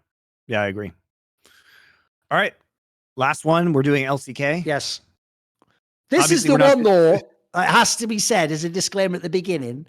I don't watch every LCK match. even like I'll watch the big matches and I'll watch the top teams. So when we go to like the bottom of this one, I'm going to be mad janky because if a player comes from challenge, I'm just going to know him. That's it. No, this is going to be really fast to the bottom ones because I also don't know the Korean challenger scene very well because okay, well, first off, like I'm covering all of the leagues, so watching Korean Challenger isn't really necessarily in my interest. Obviously, people like Chronicler, who are streaming a lot of the Korean Challenger games last year, are significantly better experts on this stuff. So I would go listen to their opinions on some of these teams that are going to be at the bottom. And also, if you guys are curious, they are in fact streaming. So the LCK casters, so Chronicler, Wolf, Atlas and Brendan Valdez, they are going to be streaming a couple days of Challenger Korea every week now. So you guys can watch the Challenger Korea games with good commentary, which wasn't really possible before. So they are doing an official stream of some of the games. So here's how the LCK breaks down for me, Monty. There's the top 5, which are really interesting. Yeah. I've always found, and then the bottom 5, who gives a shit? And we'll get into them now. Should we just go through them quick? Yeah. We're gonna get through the bottom 5 pretty quick. So at 10th, look, I have Nongshim Red Force. Last year was a disaster for them. They should have been a lot better with the roster that they had. They ended up just having like, I guess, unsolvable internal issues and were just complete shit. That was bizarre how bad that team was for the players on paper. It should have been way better. Yeah. Basically, by the way, spoiler, I had Bree on 10th, but I had Nongshim 9th, so I don't think it matters on this one, right? I think I have Bree on at 8th because they at least have some more veteran players on the roster. Okay. Like, yes, they have some like meme players like Lord Morgan, but it's hard for me to say. It's hard for me to say that these rosters that are consisting mostly of new players that have been in development on Nongshim Red Force in their like challengers team are going to be the ones who are super good. Right. Also, I will say, right, I don't, it is one of the only times ever that when I say I have freaks at number 8, I don't even really know why. They're just at number 8, Monty. That's why I don't know half of these players. They're just at number 8. Okay. No, I have them at 9th place. I mean, look, a lot of what's happening right now is that these LCK teams are going to debut many of the players that were in their challenger teams at the bottom end because it didn't work for Nongshim Red Force to pay a bunch of money to veteran players. They were developing talent. Now by summer, some of these teams might be quite good because Korean. Yes. Somebody's going to find some gems in here. They always do in Korea. Some of these players are going to turn out to be really good. That was why I forgot. That's the one reason I have them 8th, Monty, because they have CV Max. And if anyone can get a fucking gem, if anyone can get blood out of a stone, it's CV Max. That guy's a miracle worker, mate. I agree. We'll put him at 8th over Brian then, who lost their Fredit sponsorship apparently. But yeah, as I say, you can see which Mega Scoff teams had to be at the bottom. Like, we don't know any of these fucking guys. CV Max is a great talent scout. It's mega. He's a great talent scout, but he also has doo-doo on his team. So here's what's insane though, Monty. This is a real stat if you think about it. Imagine all the great players CV Max has worked with. and then the one who wins Worlds is pure shit. So sick. He's If you cursed. don't know guys like Viper, fucking Chovy, Tarzan, Death Touch, he's had all the greatest of all time. And Pure Shik's the world's winner. Why? Why? I'm secretly hoping that this Fiesta guy, who's the new mid laner for Nangshan Red Force, turns out to be a banger just because his name is Yes. Fiesta. We can do Sick. so many Exactly. fun things with that. Right, at number So 7, I are, have Sandbox. What about I you? have Sandbox as well. Yes. Birdall's okay. There's some solid names here. There's some people we know that are decent. Yeah, Closer is sticking around on this roster. There was a lot of debate last year whether Closer or Vikla was the better player. I think it was Vikla. A lot of other people think it was Closer. He's a solid player. He's a really solid player. He should be the core of this team. Sucks for them that they ended up losing Kroko, who I think is probably going to have a breakout year this year. He was on the cusp of being really good, but they kept Kyle, who's another really good player in the support role. So this team should be fine. I think there's a pretty big difference between Sandbox and the bottom 3 teams in this league, at least initially, as rookie players start to get acclimated. They kept 2 important pieces, and they should be halfway decent. Yeah, there's not that much to say, like you said, basically. They've got a couple of good names, and then, as I said, spoiler, remember, I have them in 7th. There's only one team left, and then we get to the real teams, because I'm assuming number 6 is DRX. Am I right? Yes. Same for me. Basically, it's a similar story. I know these players. There are some good players here. Not many that are top players, hence why I've got them number 6. Like, there's just some solid players here. Like Kroko's not a terrible player if he's in the right meta. Fate's all right. Doc Dam was okay. Rascal's actually usually slightly above average player. Like, I think it's not a bad roster of players. There's just nothing super inspired about it. You know, it's not bad. I think they should have kept Song as their coach. I think that would have been, replacing their coaching staff makes it difficult. The only player they ended up retaining from their championship run, because all of the players were crazily enough free agents at the end of last year, was Beryl. But Beryl's probably the most important player. Should be his team now, surely. Yeah. Kept rebuilding. I mean, Beryl has made 3 consecutive world finals, for what it's worth. Like, you can't discount that. His leadership and his ability to understand the macro game and shot calling is obviously super good. So he can actually, I think this team gets better as the year goes on. Dokdam, really solid player, again, in the right meta. Obviously, nothing wrong with him. He's all right. Yeah. By the way, he's one of those players I think got unfairly abused, because the problem was people were hoping he would step up to the standard that Damwon wins everything in the whole world. Like, if you take out the expectations of a team with Canyon and Showmaker, Dokdam was all right. There's no problem with him. He's just a serviceable player. Yeah. I mean, he's solid. He's really reliable. Kroko, I think this is the year of Kroko. Kroko last year, what I love about him as a player is he's a complete psychopath. Flawed gem for sure. He will do the dumbest shit, and sometimes it will work and sometimes it won't. But the thing about a player like that is that they learn their limits by doing this kind of wild nonsense. And so I think Kroko is going to come into this year with a lot more experience. And the thing is if you can de-risk some of Kroko, he's going to be a crazy fun, aggressive jungler to watch. He will lose. He did lose games for the Sandbox last year, like straight up, like completely ran it down. But I think I'd rather have that than somebody who's too cautious. And his style is so fun that I think this is a year where he does very well. The problem I have with this lineup, dude, is this. Because they've won Worlds, fans are going to be like, who will they re-up with? They were never going to have a team that was vaguely as good. Like, if you actually know who DRX the org is right now, this is not a bad roster of players. They've done a decent job in the offseason. Yeah. And Rascal, I think people are going to wonder why he didn't stay on KT, because there were times this last split where he looked like the best top laner in the league. Yep. And the thing about Rascal is, as I understand it, is that he's a very difficult player to work with, and that he's very selfish. Like, he's a KDA player. And so a lot of teams, don't like, the reason why he's bounced around so much is that teams have struggled to integrate him in a way where he will play with the team's best interests in mind, and that he really over prioritizes his laning phase at the detriment to his team as a whole and the macro game.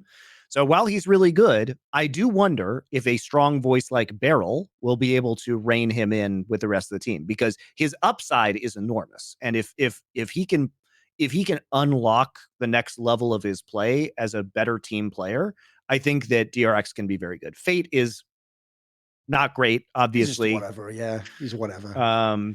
So that's why they're lower now. I think this team with the new coaching staff, a bunch of new players will take time to adjust, but they should be a team that starts low, ends high as the year goes on.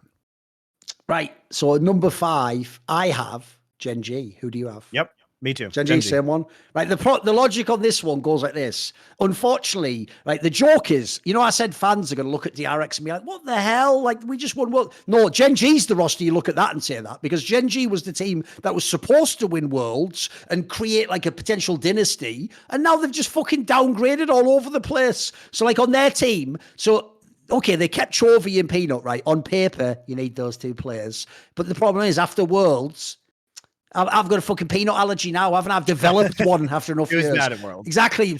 He just had a bad playoffs, unfortunately, the kid. Yeah, he just didn't look good. So, like, Chovy's the shit, but spoiler, this was the one team where they actually activated Chovy with all the downsides taken away, and even that didn't work out. So when I look at this team, like, I don't know enough about the bot lane. Doran's just all right. Mate, this just looks like I'm back in HLE DRX territory where it's just a Chovy show. Like, why? There's no reason this team should be a top team. Like, that's why I've got a number 5, mate. Like, it's just a Chovy show again. What the fuck? Well, the problem with Chovy is that in the World's playoffs, he basically just became Chovy from 2 years ago again, and he had remarkable he had remarkable progress this year as a team player, and I think a lot of that was Peanut's shot calling and macro play. But Gen G would just look like a shadow of themselves during their really tragic Worlds run this year. And you can't lose Ruler. Come on, guys. Like, that was arguably the best ADC in the whole world. You can't lose that player. Ruler is like a top 2 player at his position worldwide. Like, you could argue last year, was it Viper or was it Ruler who's better? But those are pretty unanimously the top 2. And they replaced him with a player from their academy team, which is Pays, and they grabbed Delight from Fred at Brion because they lose Lehens, who probably, I don't know, doesn't want to play with a rookie player, or they don't have the money to pay Lehens. And so here we are. They have a less experienced bot lane than they used to have, and certainly a less accomplished bot lane than they used to have. And does that mean that Doran's going to have to carry more? I think that probably makes Gen G fans really uncomfortable. Now, is Pays going to be some sort of sensation? Maybe, but it's going to take time to do that. So in spring, I think Gen G struggles. And if Pays becomes good, then maybe we talk about them being a title contender in summer. Yes. Especially because the biggest problem with this team for me is this. I do like Chovy. Like, look, I like players who farm in League of Legends. It's not really a secret. I haven't really fucking kept that one under a bushel, have I? Like, I think people know. But you have to also then be able to do something with the farm. Like, my problem with Chovy was always like the joke is, like, he does play like he thinks he's in solo queue, and it's like all great Midlanders like, well, I'm up in CS. Like, just my team wasn't good enough for me to win the game. Like, this is your pro team, homie. All that counts the team result. Like, they don't care how many CS you've got. So, sadly, I'm really scared they're going to regress back. It's just going to be Chovy having amazing CS numbers, but then the team, like I say, is just like an irrelevant team to win the championship. Because there's no reason on paper this team can win LCK. Come on. Yeah, they're good enough to be mid-table in spring, but it's going to take a lot of work on their bot lane, or Doran taking a massive, light year leap forward in his own play to become a reliable carry top laner in order for them to win. But this is where I actually think there's a real chance we might be aligned. Is number 4 Hanwha Life Esports? No, it's KT. Oh, I have them in the other order. I have KT third. Go then. Why do you have KT? So why I don't have KT higher with this roster that on paper BDD? Just bias against BDD? I do. There we go. BDD. That is on brand, at least. You're on brand on that regard. Right? Okay. I have a historic BDD hater. But also because as good as Keen can be, he was one of the worst top laners in LCK last split. He was really bad. And I attribute that to lack of motivation on his part, because his team was really trash. But he's like in a Han Sama situation where it's like, well, we know this guy can be really good, but he has to prove it again, which means that I just don't have the same level of confidence. Now, I wish KT had kept Vikla. BDD has been a solid player throughout his entire career. He's had certain really high upsides, like he did at Worlds 2 years ago, where he had just an amazing performance when he was on Gen G, really overperformed. It's just solid all around. Like, Cuz was fine on KT. Aiming was super good on KT last year. Now that Ruler's not even in this league any longer, he might be the best AD carry. I mean, Viper's here now, I guess, but there's a question whether Aiming can be the best AD carry within the league. Yep. He's like top 3 at worst. Yes. Right? He's top 3 at worst. But KT, I think Keen potentially has an opportunity to be more of a team player than Rascal does. This is a KT team that was a top 4 team by summer last year. Doesn't look like they've significantly downgraded at any of their positions. You lose Vikla, you replace him with BDD. You lose Rascal, you replace him with Keen. You get Lehens instead of Life. So, yeah, seems like it's a pretty well-constructed, solid roster. They kept their most important player, which was Aiming. I'll do it this way around then. I'll address this one first, even though I had KT third instead of fourth. Basically, I'm with you. The reason why I actually think this roster works awesome is because it doesn't rely on Key being amazing. Like, if Keen's just average or whatever, BDD and Aiming should still be among the better players at their positions. BDD, historically, at least above average. Aiming, like you say, is a stud. This guy, if people don't know, had other reasons and he zigged when he should have zagged about 4 or 5 times in the past in his career. This guy could have come along years earlier and been a really good player. He was playing years back in Freaks and all those teams. So I think he's actually a mad stud. If you watch his game, I chest techs out. So I think the thing with this team is the names on paper, it's more potential. Like, Cos can be up and down, but he can also be very good at times. He's had splits where he's been one of the top junglers. As you say, if Key ever does work out, I think the team will be really good. That's when they really can cook with gas and content for the title, as if Keen actually is a good top lane. And Lehens, even though in some ways I think when he's at his peak he gets overrated, he is clearly a very solid top support player who has been at the top of the game, understandably, throughout all sorts of metas and in many different teams now. So I think it's just a very well put together roster of players. I have him third because I'm looking at like if it all comes together. But I had Hanwha as my fourth, so I'll do that one. Then you can give your thoughts on that.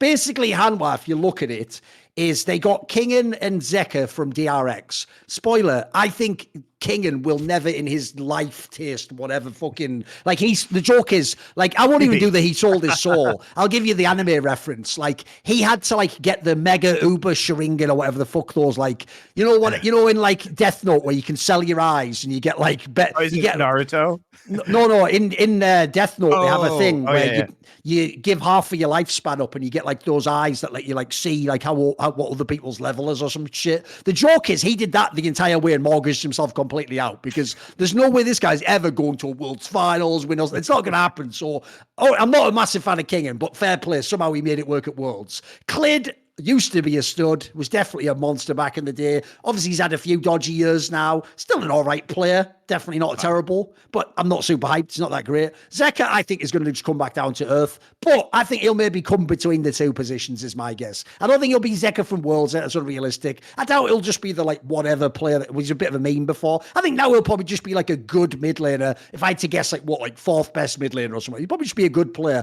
But the thing is, I don't think he's not like Chovy. You can't like hard carry the whole game or something. So, in my opinion, Viper is the massive upside. Obviously, it's awesome to get a player like him back in Korea. Could be the best player, like you say. Maybe he'll be the best ADC in the world, in which case this team maybe jumps up a spot. Life is just like, I've always thought he was just all right as a support. He's never been bad. He's never been that great. I think he's been in some overrated duos. So I think the thing with this team is, I think the floor's quite good. I just don't think the ceiling's as crazy as some people probably will think because of the DRX factor and, oh my God, Viper back. Like, I think they're just a fourth team for me. They're good. There we go. I mean, Zeka he's going to be a better player this year than he was last year in LCK. The glow up during Worlds was real, and yes, it was a meta that favored him, and he absolutely can hard carry on champions like Sylas and Akali. But the problem was that his control mage play was like mediocre to bad. But even his control mage play as Worlds went on got better. So I think he really did. He's still young, and I think he really did have a permanent glow up. He won't hit the same peak as he did at World. I mean, if he does, that will be phenomenal. I swear, the idea he's going to like outlane fucking Chovy is like, that ain't going to happen. Come on, you've just got to know the game. That's not going to happen. Come on, showmakers in this league too. Like Faker still knows Slouch. PDD is good. I mean, it's a good league for mid laners. Yes, and it's very. There good. was a meta that was very favorable to Zeka, but he also got better at things that he historically wasn't as good on. Champions like Azir. His start of Worlds, he was pretty bad on Azir, and he ended up being all right by the time the World Finals rolled around. So I think that this team is in a good world could compete for a title. I have them at third. Viper coming back, as you know, can't be understated. Clid coming back is solid for them as well.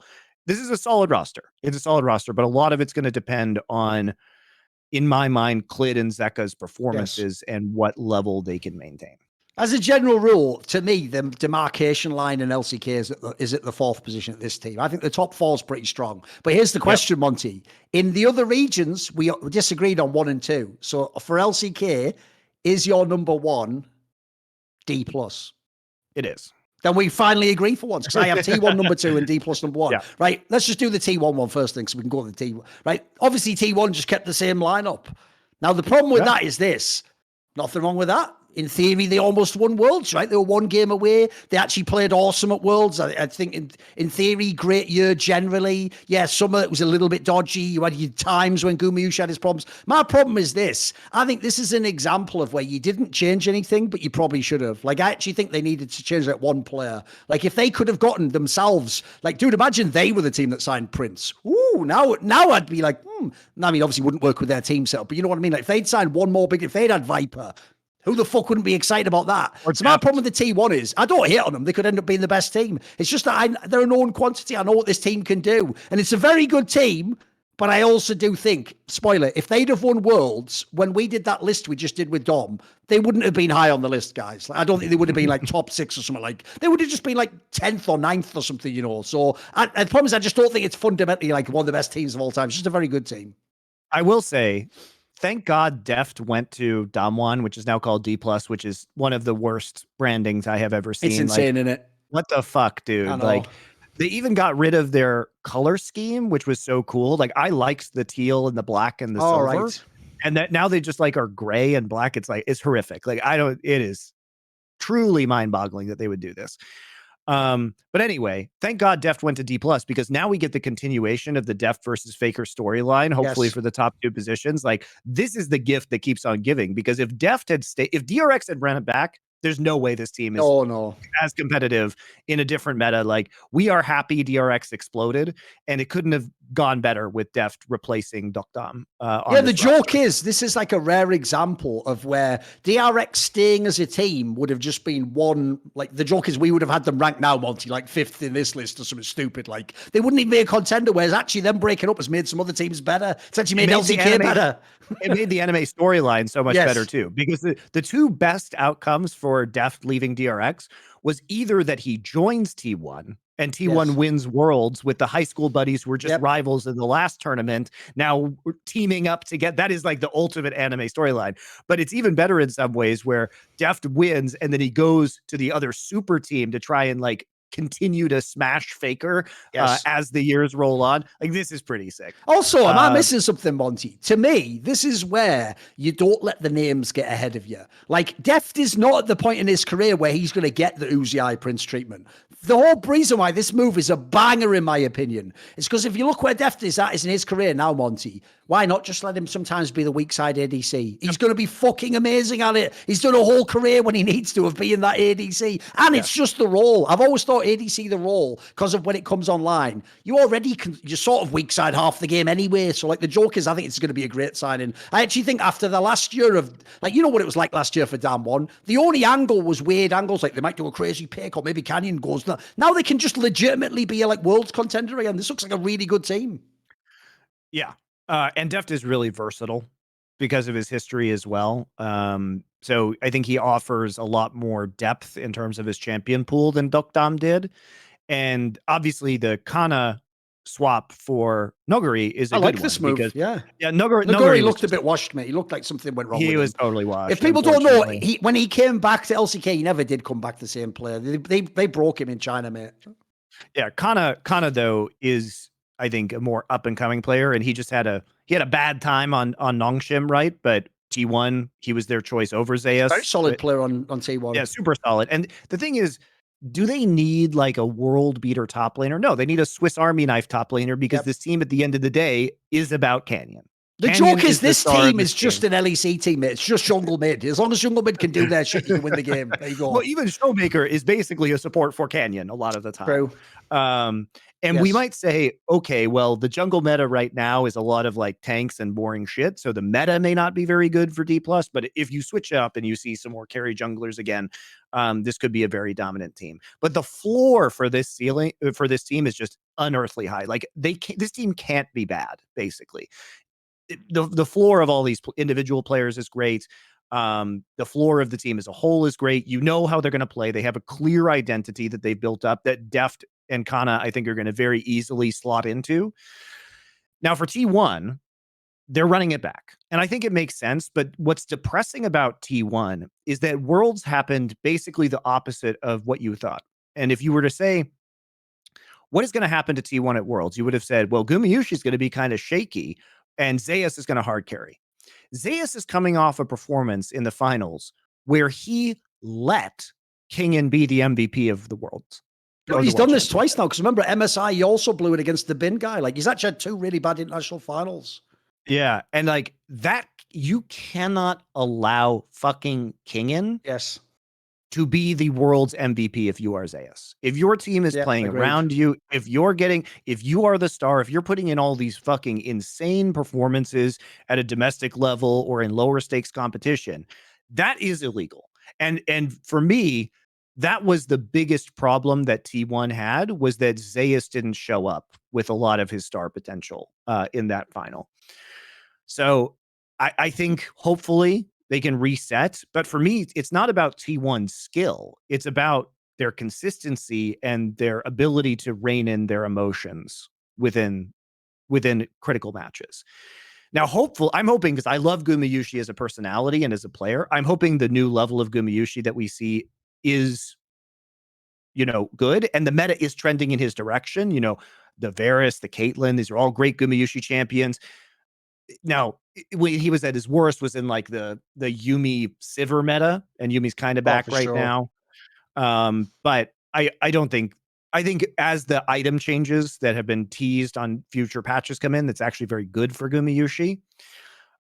Faker is obviously still good. And the weapon that they have that's most important is Kairia is the best support in LCK, and it's not close. Like, you could say, well, Barrel's mechanics are nowhere near as good as Kairia's are, and like Beryl has intangible qualities. Exactly. Like, it's Beryl's intangibles that make him good, but Kairia is also a very good support player. Kairia's a stud all around, yeah. So there's a reason people thought he was like a contender for best player in the world, not support player in the world, justifiably.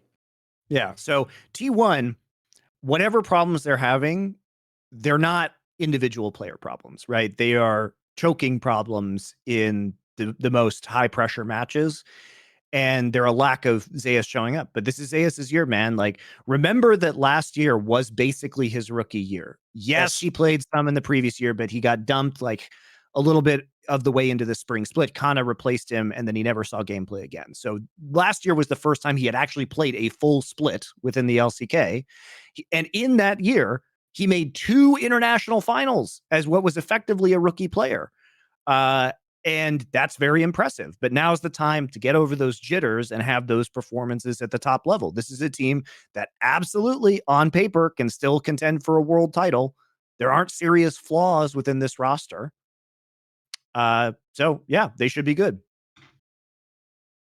I actually think, though, the key thing for me is top 4 is good in LCK, but particularly top 2 is very, very good. I'm with you on the D+1. Like, the floor is mental for that team. Like, I think worst case scenario, they'd be the 3rd best team. That's the absolute worst possible. Like, I can't see the world where this team doesn't go to Worlds and have a chance to win Worlds even, Yeah, for sure. And I think it's a really exciting storyline, and we've been waiting for, it was disappointing, frankly, to see the performance of Damwon last year, because on paper, they should have been better than they ended up being. And by the way, last year, the one thing last year as a positive did show me is, mate, Showmaker is everything we all said he was and more. Like, that guy really is a stud. Like, even when they had the year with the lesser roster, he was still a fucking monster. He's a very, very good player. Like, I can't wait to see this new roster with him. And hot take, I liked their coaches last year. I think their coaches were extremely intelligent. But the players couldn't translate their savviness into the game. That is still a coaching problem. If you are being too clever in a way that your players can't execute, it's still an issue, right?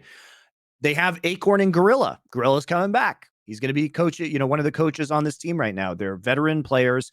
Gorilla has been, in his time, an excellent shot caller, and that's what this team needed, was better comms in games. I don't know if Deft and Kana are going to be the guys to like fix the comms. But maybe the coaches can help with that and try and translate skills that we know that like Gorilla has into this team, because it wasn't an issue of talent. It was an issue of fucking bungling their strategies that really cost them last year. Yes. And also they nearly made world semis even by being kind of bad. So I would argue they're a better roster now. So theoretically, they should be here's able to the be doing saddest better. thing of all. I'm not even exaggerating. Now that we know what happens, dude, I wish it was Damwon that won that game 5 against Gen G, because Damwon could have won Worlds. I'm not exaggerating. They played DRX and T1. Like, the joke is, like, even though it's the only way they could have won Worlds, if they only had to play the other Korean teams, they could have won, guys. As stupid as that sounds. That I think is definitely a possibility. We'll never know. Fucking no losers bracket, and there never will be a losers bracket apparently. But we all wanted it after that Gen G Dom 1 series. Well, the cool thing is, though, I'll tie this into the episode that we did about the formats. Remember, because this year MSI is top 2 from each region. Dude, that's going to be awesome. Imagine D plus and T1 going for like LCK with a fucking double elim bracket. Mate, I can't wait for that. MSI is really going to be fucking hype, mate. It's going to be the shit. Yeah, it's going to be really good. As much as disappointing as the Worlds format is, because it is a very, I would say, in total, it is a minor upgrade. Yes. But MSI is a massive upgrade and will be. I love the format. Love what Riot's doing with it. I think that was very smart of them to turn it into a better tournament. So that'll be fun, especially if we get both like D plus and T1 there. That is still one of the worst names. I agree, D plus. Dude, it sounds like some sort of like new like fucking condom rebrand that Durex would do or something, like D plus. Like what? What even is that? You know what I mean? Like it's just nothing, is it? It's fucking nothing. What? Korea has the weirdest names of all time, more than I know. Because here's one thing I don't get. I also don't get why people just actually put their company brand, but only that. Like Hanwha Life is mad. Like that's just an insurance company. Like what? Like pick a cool esports name or something. You know what I mean? Like, well, that's how Korea has always been, though, with professional sports. It's just the name of the. It's not very creative, though, is it? I don't know. It's good marketing. D plus has to be the worst ever, though. Not at least because they also did that thing which I hate, Monty, which is you go out of your way to change it. So it went from like Dam 1 to like, please don't write just Dam 1. It's DWG to like, nah, give it. And then it's just D plus. Like, give me a break. Every year changes, does it? Every year. Come on. I can't believe how bad it is. D plus was probably the grades that most of their players were getting in school, because otherwise their parents wouldn't have ever allowed them to be professional gamers. I mean, the joke is like D plus is what like Reginald aspired to get. But you know, he was working with the special tutor, wasn't he? I'm just saying. Pretty sure it's true. Wow. Yeah. I think Dom 1 was a bad brand in the first place. And the thing is, we went from a bad brand to an even worse brand somehow. I just call yourselves Kia at that point, right? Just call yourselves Kia. Might as well just drop any pretending that we have over the brand. Also, the new logo is just, it's not even a D plus. What is it? It's just like a fat 0. Just a fat 0. All right. Well, there's our rankings, guys. I think that's it for this show. As we already announced on the Discord, we are going to be making some changes to the questions we do. Thank you for participating in our Grog Coin program. If you are a Grog Coin holder, you need to do things by January 24th. So a week from today. And all of those instructions are pinned in the Grog Coin channel on our Discord, and we'll be announcing new ways to support us. But thank you very much. It was actually very helpful that you guys supported us on that endeavor, and we'll be announcing how we're going to do questions on our shows in the future in the coming week or two. So thanks a lot. And remember to watch our other shows. Subscribe. If you're watching on Twitch right now, you're not following this channel, what the fuck is wrong with you? Also, on podcast platforms everywhere, TikTok, Last Free Nation. There'll be a lot more content this year. Best Damn League show tomorrow after LPL finishes. That's right. There you go.